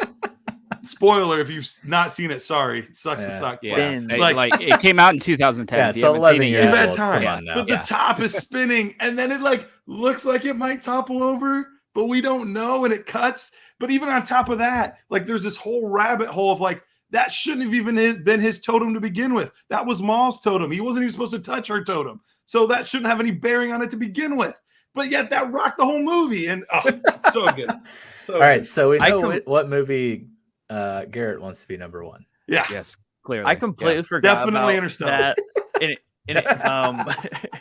in Inception. I forgot that like you forget about the previous, like the realities. And then like they jump back and you're like, holy crap, I've completely forgot about that whole layer of the whole sequence is them falling off the bridge in a van. And it takes like 40 minutes, that entire sequence of them, because they're in the dream. Yeah. And I think was it Nick that said this a while ago? Inception bringing the mind bender into the mainstream. I mean, dare we say this is that genre's version of the Dark Knight, right? Where the Dark Knight made people think like, oh, superhero movies can be like mainstream, serious. Good call. Is Inception the movie that's like, us normal people, we can get behind one of these weird pretzel brain movies where, you walk out of the theater and have no idea what you watched, but, with this weird feeling deep down in your heart where you're like, I love this, but I don't know why. I have no idea what happened, but I love it and I want to watch it again. Right, because you can totally figure it out later. You don't have to get it the first time because you're like, I don't know what happened, but I liked what I saw and it was awesome. Because it's like Biosiv said, like the fight sequence, like that was amazing. Like just the things that they're doing on screen that you probably, I don't know if anyone's seen that before. Up until Inception. Right. Yeah. I mean, to a point, it kind of, I will say that I love Inception. It's easily number 2 for me personally, but the idea of taking a lucid dream, which is what this started as, people lucid dream, and you can read about it if you want. But just taking that idea and spinning it into this, I think this is probably the most visually stunning movie of Nolan's movies. Interstellar is very, very close. But as far as the fight sequences and everything in this, it's like grade S, 100% perfect. It's just the story for me doesn't propel it to number 1 personally. So Biosiv says, thank you, Garrett. He shouldn't have been using her totem. That's right. We got you, Biosiv. That's why we bring Garrett on the show. So right here we have, Garrett, super fan of Inception, and then Chad, super fan for Interstellar. So I say we let Chad do his pitch for Interstellar, explain his deep love for this movie, and then Nick, I think it's just gonna come down to you and me. Well, I preface, you say that, but before Chad starts, you have to pick a side, and you can't be Mr. I like everything. I'm in the middle. Right. I'm the host. I gotta, I gotta see both sides. You know what I mean? Like that's what you guys are here for. You got a tie break though. Yeah, you're right. I will have to make a call on this one. I think. Well, maybe you won't have to tie break. I'm just saying if it comes to that point, you got time to nut up or shut up. Yep. Yeah. I'm a debate, discussion, conversation pacifist, Garrett. I just we had Jordan and Chad debated each other on the price of video games being cheaper now more than it ever, which for the record I clearly won. And he totally didn't take my side, is and what it- he's and it trying to kinda get out right now. And it became more of like a single player versus multiplayer Yeah. preference too. And We need They're a part both- 2 because I have a really good argument now for the multiplayer single player. They're thing, both right? making their points, and I'm like, oh yeah, I totally agree with that. And then like the opposite person would make their point. I'm like, oh yeah, I totally agree with Great that. point. Look at you. Bravo. Yeah. Well, I will say this, talking out of both sides of my mouth, I do love Interstellar. This is not a knock against Interstellar. And as a dad, the father-daughter bond that is in that movie is incredible. So this is not a anti-Interstellar. This is just a very pro-Inception. For clarity's sake. Yes. Yeah, so Go ahead, Chad. For Interstellar, for me, it's 100% the story, and it's 100% what Garrett just said. There's no movie that I've ever watched that has made me cry as consistently as this. I've watched this movie literally probably 30 times, and I cry every single time. Sometimes it's like a tear. Sometimes it's like balled up in the bed for hours after just thinking about. Because I don't know what it is, man. It's just that sequence at the end of the movie where he goes back to the hospital bed and sees his like dying daughter, who's like, 60 years older than he is. It's just, I don't know what it is, man. Maybe it's because I have kids now. Maybe it wouldn't have hit me as bad in the beginning, but I'm always going to be a space guy. Any space stuff that you can give me, I'll take it. And this is the pinnacle of how you tell a scientifically accurate space story and a super emotional space story. The only gripe that I have in the whole of this movie is, and it's weird because the movie is very long, and I can't remember off the top of my head exactly how long it is, but I almost would have preferred it been like another hour, because I would have liked to know what happened on Earth that is, they kind of breeze over the story. So basically there's no time given, I don't think. Wikipedia here says it takes place in 2067. I don't remember them ever saying that in the movie, but something has happened where all the crops are dying, and they call it blight. And we see Matthew McConaughey's Cooper, who used to be a NASA pilot, but because of the changing times, he has become a farmer, a very good farmer. And I just would have liked to see a little bit more on the planet before he took off for his mission. But the basic setup is, I assume it's some sort of global warming thing that's causing the issues on Earth. But they mention that these crops are dying. Corn and okra, I think, are the only two things that are left. Cooper is a huge corn grower in the area. And then it's just cool to see the little things that have changed because of all of this. So like the son can't get into college because he doesn't have a high enough score, and they don't need that many people going to college, and they need farmers. So he's going to be on the farmer route. And he doesn't, Cooper kind of feels like he didn't get to use the skills that he had, and he doesn't want his son to do maybe that same route. But there's really no options because the world needs food. And they talk about how the, world is fighting over food, and there's wars breaking out over food and everything. So I would just like to spend a little bit more time getting to know that. But I do like the school meeting where they talk about the lunar landings and how they explain in the movie that they were faked to bankrupt the Soviet Union. And, Murphy, who is Cooper's daughter, has a big issue with that and gets in a fight over it. So they're a very science-oriented family because he was a NASA pilot in his previous life. So I don't know, dude. I would just like to see more. And I heard that we might get a sequel to this. I don't know if it's going to be a Nolan movie. That would be great. At the end of the day, I don't need it. I think it stands alone perfectly. But for me, what propels it above Inception is the story. 100%. The visual effects are equal for Inception. The planets they go to. So I know I'm going kind of long here because I'm trying to win and get it to number one, but just stick with me. So the basic premise is Earth is dying. Humans aren't going to live there very long. NASA was allegedly shut down because they refused to drop bombs on starving people to kind of lower the Earth's population, but they came back in secret and they are trying to find a way to get the population to another planet. That's the basic setup of it.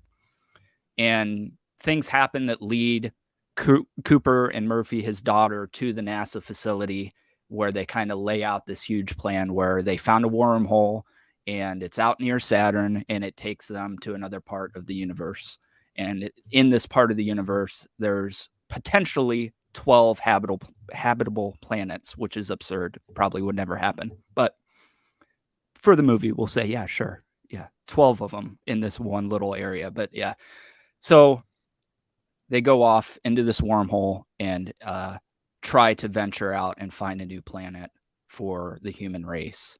And there's, I don't want to spoil too much of the movie. I mean, I spoiled a lot, but you just need to go watch it because there's a lot that is told about the plan and everything. So just go watch it. I guarantee you're going to love it. Well, I won't guarantee you'll love it, but you'll need 2 if you like Nolan, you'll like it. Yeah, 2 hours and 45 minutes to watch this movie. Yeah, I was about to say it's nearing 3 hours. Yeah, so basically like listening to an episode of Showboys. Right, true, yeah. I would have preferred it be closer to 4, to be honest with you. Because I just, they kind of breeze over what's going on Earth and why leaving Earth is a better option than fixing the Earth. You know what I mean? It's kind of really out of the realm of possibility to get the entire human race off of a planet onto another planet. So I'd like to know why. Yeah, because it's got to be pretty bad. Yeah, You're trying to evacuate an entire planet and in hopes of finding something suitable without even. I can't even evacuate my house when we're late for church. Like, dude, I don't even know. Oh my gosh. Yeah, exactly. Children have made it impossible to be on time anywhere. Right. Jordan says, Chad, if the movie was another hour long, we all would have been 60 years old at the end of it. So, boo. So basically, let me just finish, because the visual stuff in this movie, I think, is what propels it, in combination with the story. So the black hole visuals are freaking incredible. I have they worked with an astrophysicist named Kip Thorne to make this movie, and he has a book called The Science of Interstellar, which is fantastic if you're nerdy like that and you want to read it. It's awesome. But the black hole in the movie is actually a mathematical representation of what a black hole would look like. And you see now that they, like a year or 2 years ago, caught a picture of a black hole. It's very similar to what was in the movie in 2014. And that's why, because the math behind it was correct. Nice. So, yeah, dude, it's just without question superior in every way, personally, for me, to Inception. Fight.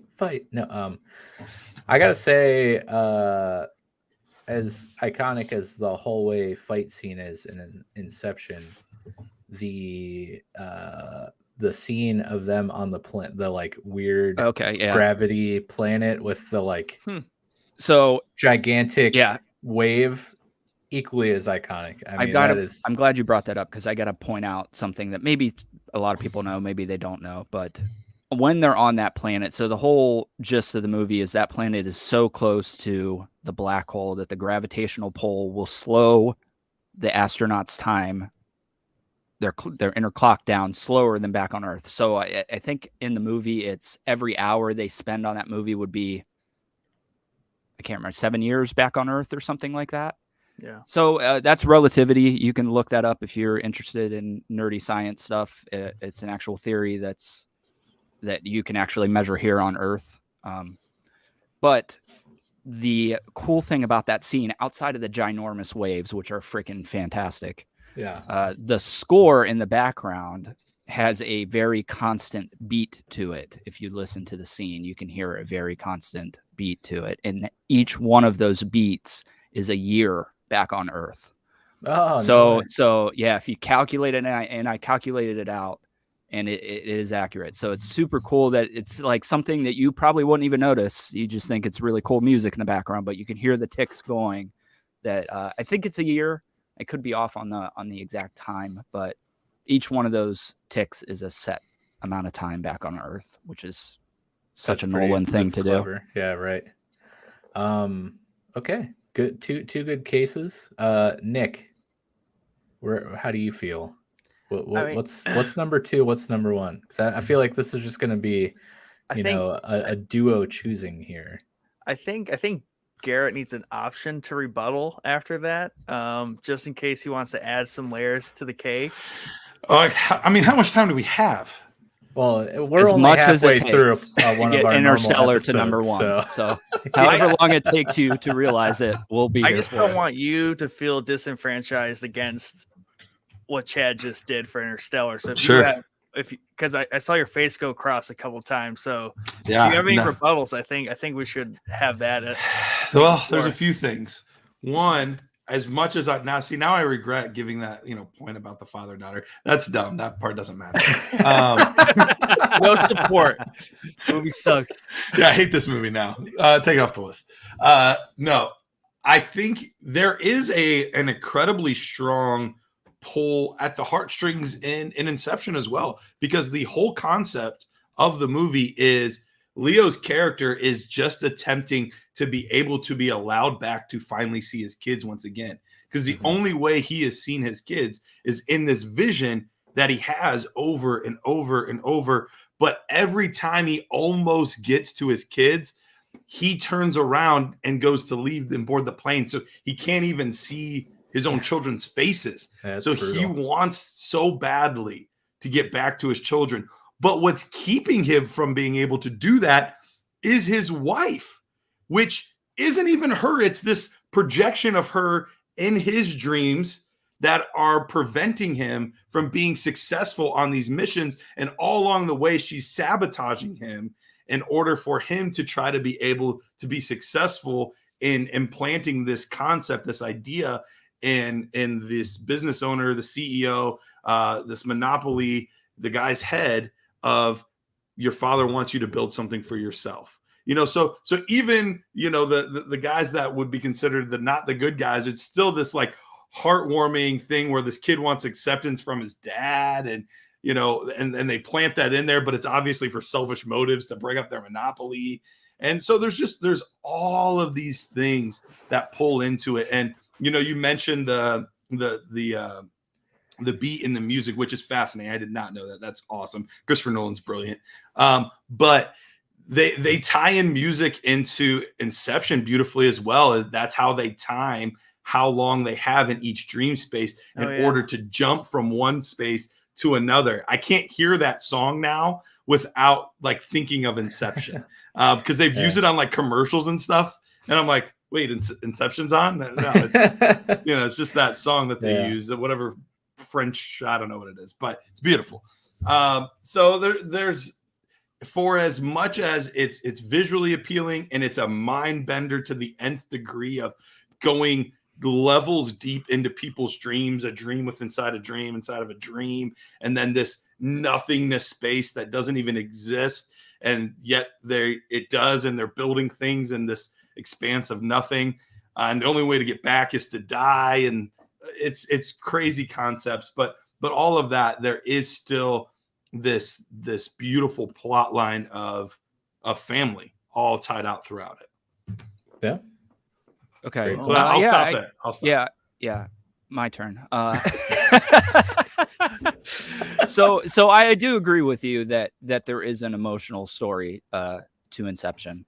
But for me, I don't know, dude, it just doesn't come close to Interstellar's. And there are multiple scenes, including when they come back from that wave planet and it's been 27 years back on Earth, and Cooper sits down and watches all the videos that his kids have sent him, dude. It's like brutal to watch. Yeah. Even now I've seen it 30 something times. It's still brutal to watch, because he's like, his son's having a kid, and then his kid dies, and then he finds out the grandpa in the movie dies. And it actually read that the grandpa in the movie was born the same year that my oldest son was born, 2013, which I thought was crazy.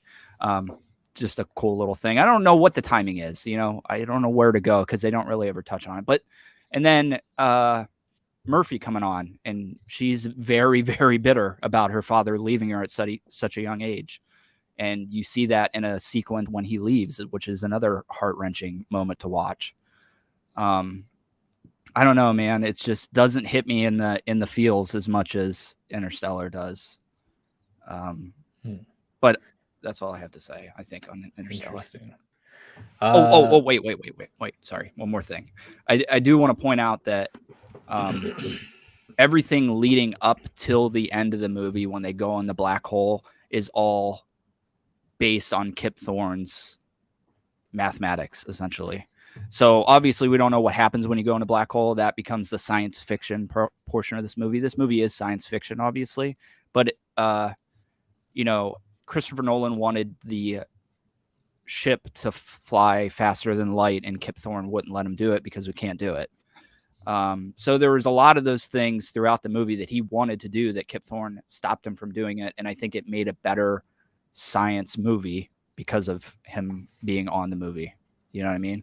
Whereas Inception is like radically unrealistic. Wow. I settled my case. How dare you? Well, I mean, sorta. I hated football before the movie, so I don't know. And then Jordan says, how did Batman Begins not get on this? And that's why you weren't allowed on this episode, man. Yep. Would have been a very different episode. Yes, for sure. Yeah. Indeed. It would have been not as strong as a top 5, I think. Feel free to submit your top 5 Nolan movies, Jordan, in the Answer the Boys section of the Discord. There you go. Yeah, it's just going to be 5 Batman Begins. Yeah. And then Dunkirk. Yeah. So I don't know. What are your thoughts, Nick? I got to know which side I'm taking. You should let no. I think you should let Mike go first because he's easily swayable. I mean, I'm still gonna have to pick a side, depending if I go first or second here. But you're under pressure to do it. Yeah, you're under pressure to do it now. Less pressure, maybe. We're gonna change the power ranking to having a 1A, 1B. That's such a Mike answer. Yeah. No, let's see. Interstellar was a great film. Like, don't get me wrong. The special effects, top notch. Like I said, the wave planet gets me every time. I just love that whole sequence. I had no clue about the music thing. Small details like that are always a massive plus for me. The story is crazy. The time dilation aspect of the movie, super interesting. But I think I have to put Inception at number 1 just because of it kind of being, one of the, I'm going to go out and say like the first mind bender movie to like make that a really popular mainstream type of film. I mean, like everyone was talking about Inception when it came out. And it still has that like insane cliffhanger ending that, has he come out to say what happened? Like, he would never dare. Yeah, so it's still floating out there. People are still debating on that. And then, of course, Garret and BioCiv are like, he shouldn't even have used that anyways in the first place. I mean, I don't know. Inception was just, it has to be number 1 for me. But I mean, they both have pretty stellar casts here. Like Garret said, Inception has Leo, Joseph Gordon-Levitt, Elliot Page, Ken Watanabe, Tom Hardy, Cillian Murphy. This one got an 8.8 on IMDb. Interstellar, Matthew McConaughey, Anne Hathaway, Jessica Chastain, John Lithgow is in there. I always love seeing him pop up in random things. And then Timothée Chalamet. But this got an 8.6. So again, they're right there rating wise. They both have those, rock star casts. But Inception takes number 1 for me. But like Garret said, not downplaying the amazing epicness that is Interstellar, because no, this is war. Fantastic movie. It's all or nothing. All right, so Nick, you're either gonna cement the power rankings or you're gonna cause a tie. You're gonna end it with a top spinning. Yeah. Oh, it's so good. He just leaves, just gone. Audio only from here on out. No, yeah. So this is tough.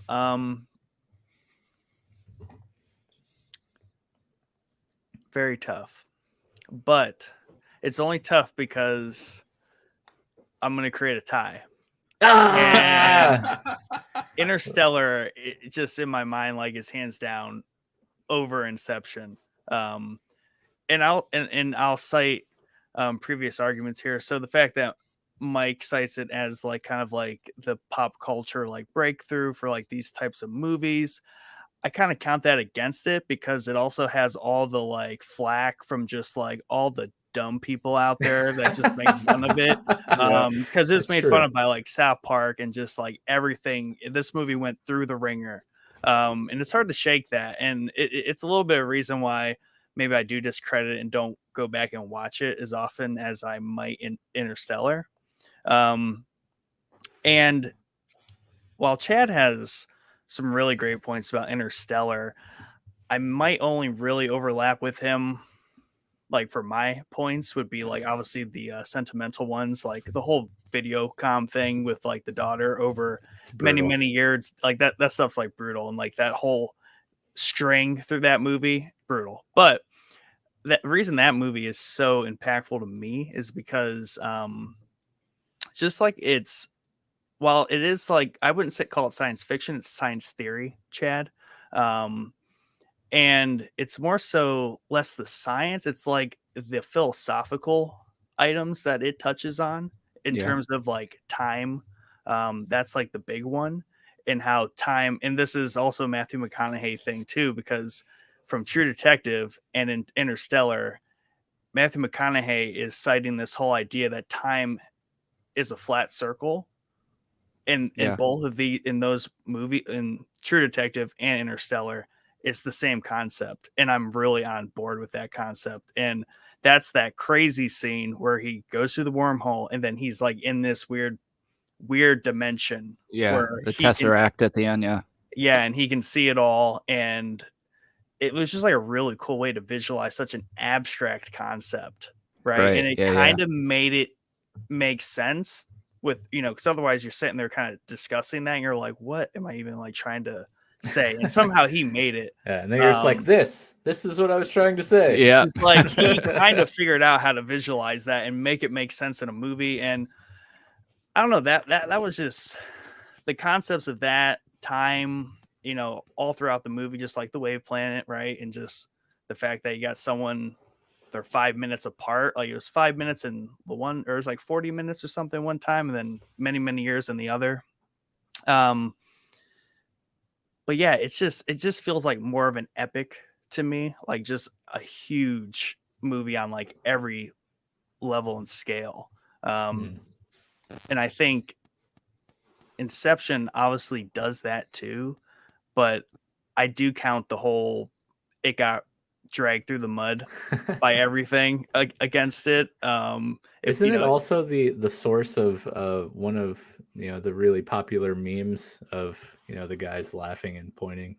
I'll have to find one. You have to find the meme. There's a couple of those, but yeah, that's the thing. Like it might be like the original like meme for Nolan movies. And I mean that's a big thing, but I kind of count against it a little bit. But I definitely want to say Interstellar, just like I saw it in IMAX too. That's probably not fair either. Totally jealous. And that would have been awesome. Yeah, everything. I mean, I'm sure either of those would have been pretty good in IMAX. It'd be nice to have seen both of them in IMAX. But his movies are so geared for that kind of stuff, just because like the scores and like Chad, I didn't know that about the music in the Water Planet, but like you say that and like it all clicks. I'm like, oh yeah, that makes total sense. I remember hearing that now. Yeah, and I'm like, holy crap. But then you said that thing about Inception. I was like, yeah, that's also true. And like you're aware of that in the movie, but you're not. Like you're aware of it on like a experience level, not like a here's a fun fact level. And that's super cool that he's able to do that. But But then the fact that you guys have similar points about both those movies doing the same thing, I'm like, wow, Nolan, that's pretty lame. Like just using the same old trick. Yeah. This dude sucks. Yeah. Why are we even doing this episode? Yeah. All right. Now what do we do? We're just ending it now. Way to go. Yeah. Well, this is awkward because I feel like the arguments for both sides are both very valid and kind of, this might shock you guys to hear me say, but kind of equal. So I think one, if you're watching the live stream now, let us know your thoughts on these two movies and which one you think should be number one, and help us decide. I think this might be a good time to go through the answer of the boys. I'm gonna tweet it out too. Okay. And I like that. Just to see. I won't say what side I'm on. No. That's a good idea. I'll- So yeah, that'll give time for tweets to come in. This will give time. Maybe Nick, you want to tweet it out too and get a double tweet action. Double Twitter. We'll see if we get any replies here in the live stream, and then we'll read through the answer the boys comments and see if any of them pick one of these movies as their top. This is going to be a tough fight, and this is what I was dreading so much. Here is getting to this point because it's really hard to choose between these two movies. Our first answer the boys response. Well, first I should say each week we do an answer the boys topic in our Discord, where we throw out the topic for the Thursday night episode and ask you your thoughts and opinions. And this week, of course, we asked you to pick which 5 would make the cut out of our movies here on this list in the Christopher Nolan Power Ranking. So Biosiv says, this is going to be a good one. I have a lot of feelings on this. And he did, because he then replied with a massive wall of text, which I'm excited to get into. Rachel's Holiday says, this is a tough question. I don't know that I could actually rank them, but I have to pick the Batman movies, Inception and Interstellar, because they're the only ones on the list I've seen. Although now that I'm processing, I think Inception has to be my top pick of the 5. I know it gets a lot of flack, but I love it so much. So there's one vote for Inception. Peace Love Ames says, I agree with Rachel. It's not an easy director to rank. I absolutely love Memento and the Dark Knight trilogy. Inception is wonderful, and don't get me started on good old Hans. Interstellar is enjoyable, but in my opinion, can feel a little long and out there. Man of Steel, I thought was Zack Snyder, which you are 100% correct, whom I definitely have opinions about. Who doesn't, right? I mean, he's one of my favorites, but I know I'm an outlier. But yeah, interesting. She didn't really give a definitive answer there. Rachel then says, this is tangentially related. I often mix up Interstellar and Sunshine. Why? So I have a hard time ranking it because I always mix it up with another movie. Also, sometimes my brain throws Passengers into the mix, and I've never seen that one. Brains are weird. Agreed. And then Biosiv hits us up with a massive reply here and actually gives his top 5, which doesn't, I mean, leads with a hot take. Yeah, this is good. He says Tenet was garbage. It's like after M. Night hit it big and every movie afterwards just sank lower and lower. Didn't see Dunkirk because war films don't interest me. Didn't care about Man of Steel either. I feel like I'm gonna get a lot of flack for including Man of Steel on here, but I mean, yeah, you suck. technically You should. Technically, he was a writer on the movie, so he's got to be included. His movie. Interstellar was so intelligent and sophisticated, but so many people couldn't understand it, and I think it hurt him as a director, even with all the accolades for that specific film. Batman Begins is forgettable, even with Liam Neeson. Wow, Jordan. Oh, man, he's like flipping his desk over right now. Yes! Liam Neeson's Bruce Willis.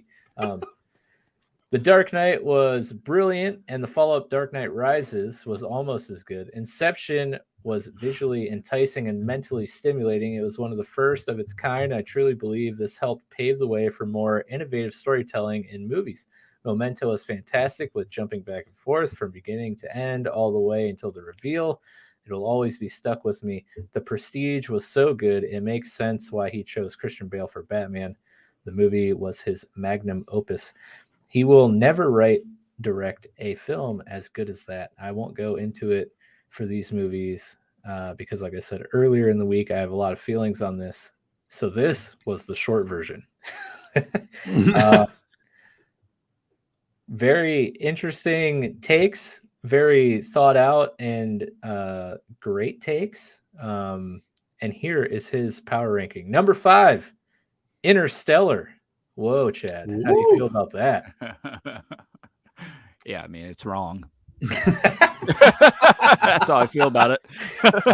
Number 4, The Dark Knight. Number 3, Memento.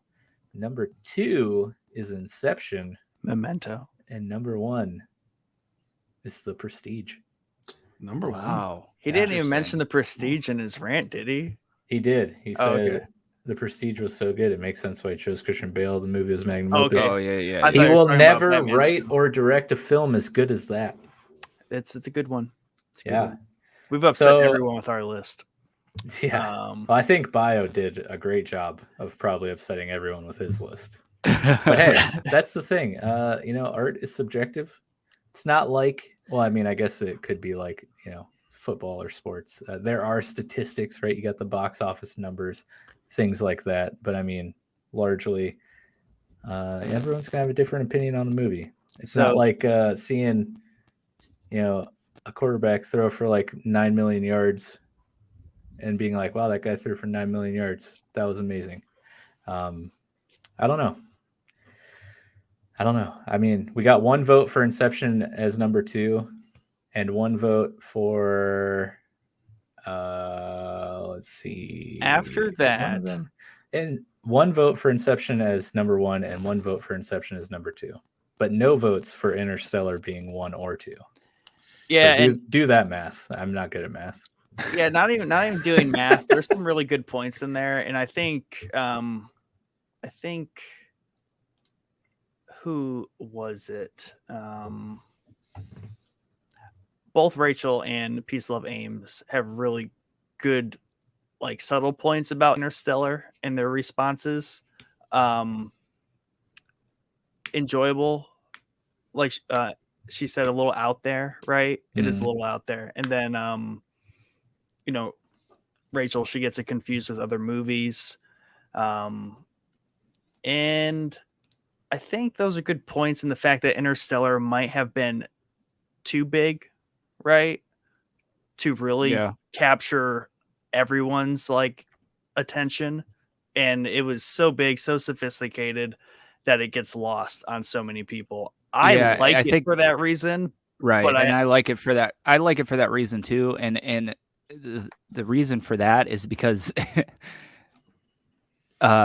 fact is far stranger than fiction, right? So a lot of the stuff in here is I'm not going to say fact, but a lot of the stuff that's talked about in here is measurable. So I think that it goes over people's heads, and they want to say that there's no way it would ever happen. And I think people take it as a little bit more of a accurate science movie than obviously an Inception, which isn't. But so yeah, I think that it just is confusing to some people to a degree. Not that Inception isn't. Inception is also very confusing.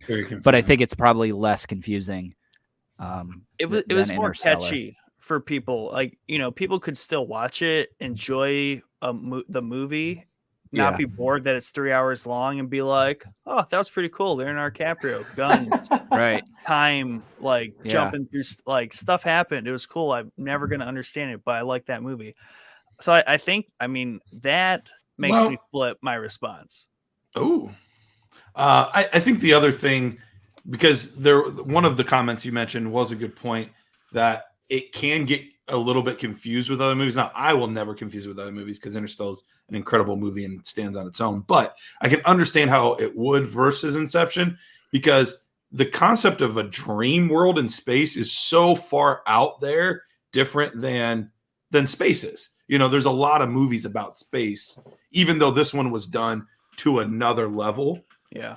I think it's just a frontier that hasn't been covered very much. So I think that makes it stand out maybe to people more. And real quick, the Twitter poll update, I did tag you guys underneath. I should have tagged you in the original post. I wasn't thinking, but I tagged you guys underneath it. Currently with 133 votes in total, Inception is at 63% and Interstellar at 37%. That's pretty good still. Dang, dude. I think we found our answer. Yeah. So, yeah, Chad's a dork. Now, I will say this though, Chad, number one in my defense, heart forever. Yeah, in your defense, most of the comments below are like one literally says, "This is insulting to Interstellar." So there's a couple people that are very, very passionately on your bandwagon. Yeah. Yeah. Man, this is a very hot button topic for sure. But like we said, we love Interstellar. It's a great movie. Oh yeah. Yeah, here at the end of the day, these are both fantastic. Go watch them right now if you haven't seen them. Absolutely. I mean, we're arguing 1 and 2, not like 1 and 11. I mean, there's Right. plenty of people that are probably really upset that Dark Knight is like number 3 right now. Is even on the list. Yeah. It's even on the list. Yeah. Or vice versa. I'm so glad that Bio came in hot with the Tenet is garbage. Yeah. That's a lot of people have that opinion though. I know Tenet got railed. I feel I like was it's split 50-50. Yeah, I was obnoxiously excited for that movie, and it did not live up to my expectations, if that means anything whatsoever. You know, and it's really because I couldn't hear what the hell was going on in the movie. You know, maybe if I go back and watch it now, and I can actually hear what they're saying. Yeah. No, I have not seen it since. Yeah, go back and watch it again because I think part of it was like people were so excited for it, and not just that, they were excited to go back to the movies again. Like they were just excited for that whole experience in general, and so it would have had to have been his greatest masterpiece ever for it to live up to the expectations. Right. But if you remove that layer from it, like it was a dang good movie with a lot of like, wait, what just happened? And like the concepts of, you know, and I'm not even going to begin to pretend to understand the science behind all of what they're talking about. I'm not going to spoil that one because I know that one's still relatively new, but I'm not even going to pretend to understand all of it. But it's fascinating how they did it all. But I can understand how people were just too overwhelmed by it and just like, nah, not a fan. Yeah. Biosiv just reinforcing his point. Tenet equals trash can. How did it even make this list? Wow. Wow. That's all I can say. Wow. That's just wow. So yeah, I'm pretty thrilled with our list here. I'm just impressed we finished it and came to a consensus that no one's gonna like. Well, it only took us 2 hours. An hour. We didn't start the rank until like that's true. an hour in. That's true. Which is record time. I mean, for us to get through a topic, if I'm being honest. That's true. Very true. We set out with a goal. Yeah. We accomplished it. But hey, this is a great list, and I fully plan on I'll probably restart Tenet. But I definitely want to check out Memento, especially knowing that there's a remake in the works. Just that way, when the remake does come out, I have a comparison here. And then with Biosiv's like glaring like adoration of The Prestige, like now I feel like I really got to check this movie out. I want to go back and watch it. It came out in 2006. What did we say? 2006? Yep, 2006. Yeah. And I only watched it once or twice, and I don't think I've watched it since like 2008. So I need to go back and watch it as well. Nice. And then I don't know. I mean, do I watch Dunkirk, or am I just going to like when I'm having trouble falling asleep, maybe I'll throw it on and I don't know. But yeah, I think there are some other upcoming announced projects that Nolan's involved in here. Of course, Oppenheimer is the biggest one. It's the one that's, the freshest in everyone's mind. And like Chad said, this is going to be the story of American scientist J. Robert Oppenheimer and his role in the development of the atomic bomb. And he's he's built quite a stud cast here for this already. You have Florence Pugh, who you may know from Black Widow and her appearance in Hawkeye. She also was the lead in Garrett and I's favorite movie to watch with a friend, Midsummer. Go check that out. A great movie. Love it. Cillian Murphy, Nick's favorite actor, making an appearance in yet another Christopher Nolan movie. Matt Damon, Robert Downey Jr., Emily Blunt, my favorite, Rami Malek, and then Josh Hartnett's getting a job again after I don't know how many years it's been since he's been in something. And then of course the Memento remake. But yeah, that's that. I mean, I feel like we did a pretty great job here, guys. We did. The list is number 5, Memento. Number 4, Tenet. Number 3, Dark Knight. Number 2, Interstellar. And number 1, Inception. There you go. I think Chad's a little hurt, but just a little. All right. Well, we can wrap up here. Oh, we got to do this. This is a tradition that we do with all of our guests who come on the show. One of our staples is a what's watching episode where we just kind of catch each other up on what we've been watching lately. And one thing that we love to do with our guests is to ask them what they're currently watching. So I mean, I know football season takes up all of your time for work, but we're in the playoffs now. No one's playing fantasy football. You got to have some time. What are you watching lately, Garrett? Anything? If I'm being 100% honest, between now and the NFL draft, most of what I'm doing is watching college player tape and evaluating them and that kind of stuff. But when I have not done that and I've actually pretended to have a life, I have seen episode 1 of season 4, part 1 of Ozark. Ozark, yes. I've only gotten through 1 episode so far. Same. But I love that show. I don't know if it's ever come out that it was supposed to be very similar parallel to Breaking Bad or not, but they have a lot of parallels. It's for they sure. both give me anxiety like nothing else. But both phenomenal shows. So I really, really enjoy Ozark. And I still have not finished the most recent season of Letterkenny yet. So I was going to ask you about that. Yeah, I've seen 2 or 3 episodes, but I'm not all the way caught up yet. So I need to do that. But yeah, unfortunately, most of my time is watching college player tape. So if you want to know about Pierre Strong Jr. out of South Dakota State, let me know. And I can tell you all about him. Nice. Yeah. The most recent season of Letterkenny is pretty great. Excited for you to finish that one out. Did you know about the Shoresy spinoff, and are you excited? I specifically know about it because you told me a little while back. And if you're a Letterkenny fan and you're not excited for the Shoresy spinoff, like who are you? What are you doing with your life? I'm also very excited for the newest season of Atlanta. Big Atlanta fan.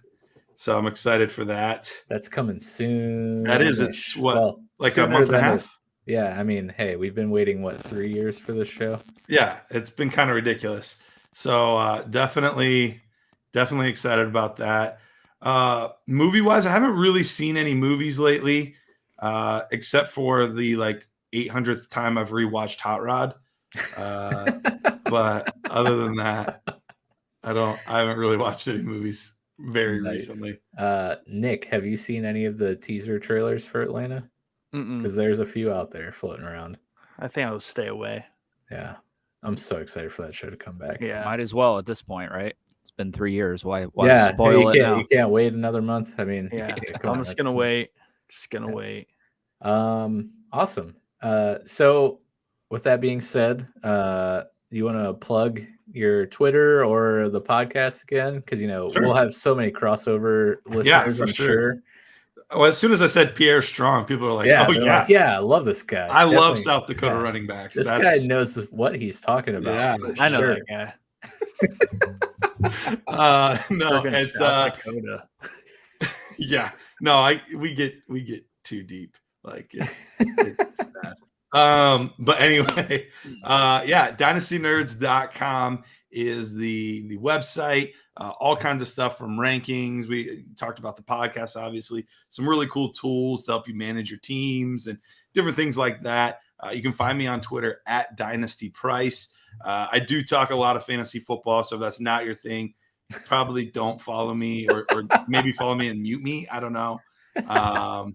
But if you follow me, I do kind of like take a very religious model to it where, Jesus says that if, he has the 99 sheep or he has 100 sheep, he would leave the 99 for the one.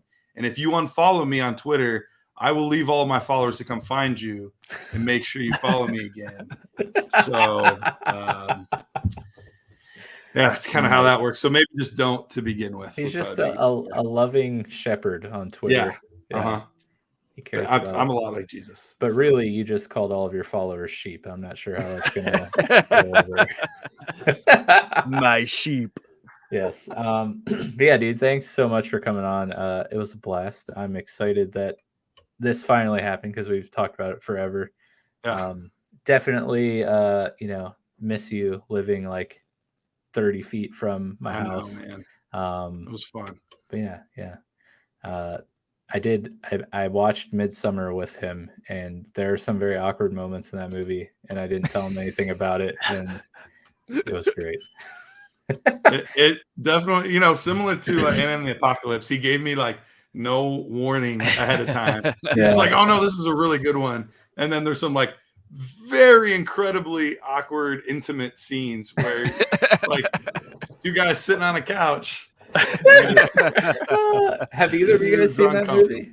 No. Okay, when we have like the in-person Showboys staff get together, we're all gonna watch that together. No, it's gonna be great. No. But yeah, thanks again for coming on. This was a blast. Absolutely. Make sure you follow Garrett. All you sports lovers, go listen to Dynasty Nerds. As for us, thank you so much for tuning into the live stream or listening afterwards. If you want to know how to support us, you can visit our Patreon at patreon.com/showboyspodcast. It would mean the world and help a lot for your support there. We have 4 different tiers with all kinds of rewards and perks. Starting for just $1 a month, you could help support the show. Other than that, we have a lot of stuff going on in our Discord all the time. The link for Discord is in the episode description. Go join it. Stay up to date on all the things Showboys related. I will say, if you happen to follow our Facebook page, you may have noticed last Saturday a random several hour long Pokemon stream with me and a friend from the Play Along podcast, the host Jared. We may be working on a Cage Lock series of a randomized Pokemon Yellow run. It should be a lot of fun. If you want to see the behind the scenes like making of that series, I'm going to stream all of our recording sessions only on our Facebook page, so go follow us on Facebook so you can watch that. It's pretty ridiculous and a lot of fun. Other than that, we have a special episode coming up on February 10th. We somehow got the creator of the Mandela Catalog series on YouTube to come on the podcast. His name is Alex. He is a pretty awesome dude and a super genius when it comes to analog horror. If you're into horror stuff, specifically analog horror, go check out the Mandela Catalog on YouTube. It's great. It's really creepy and mind-bendy. And he'll be on the podcast on February 10th to talk all about it. So look forward to that. Otherwise, you guys have a great night. Don't forget to subscribe, and we'll leave you with the theme song. Have a great evening.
looking at the replies to your tweet, Garrett, and as great as they both are, I will die on a hill if The Prestige is not his best film. That's a good comment.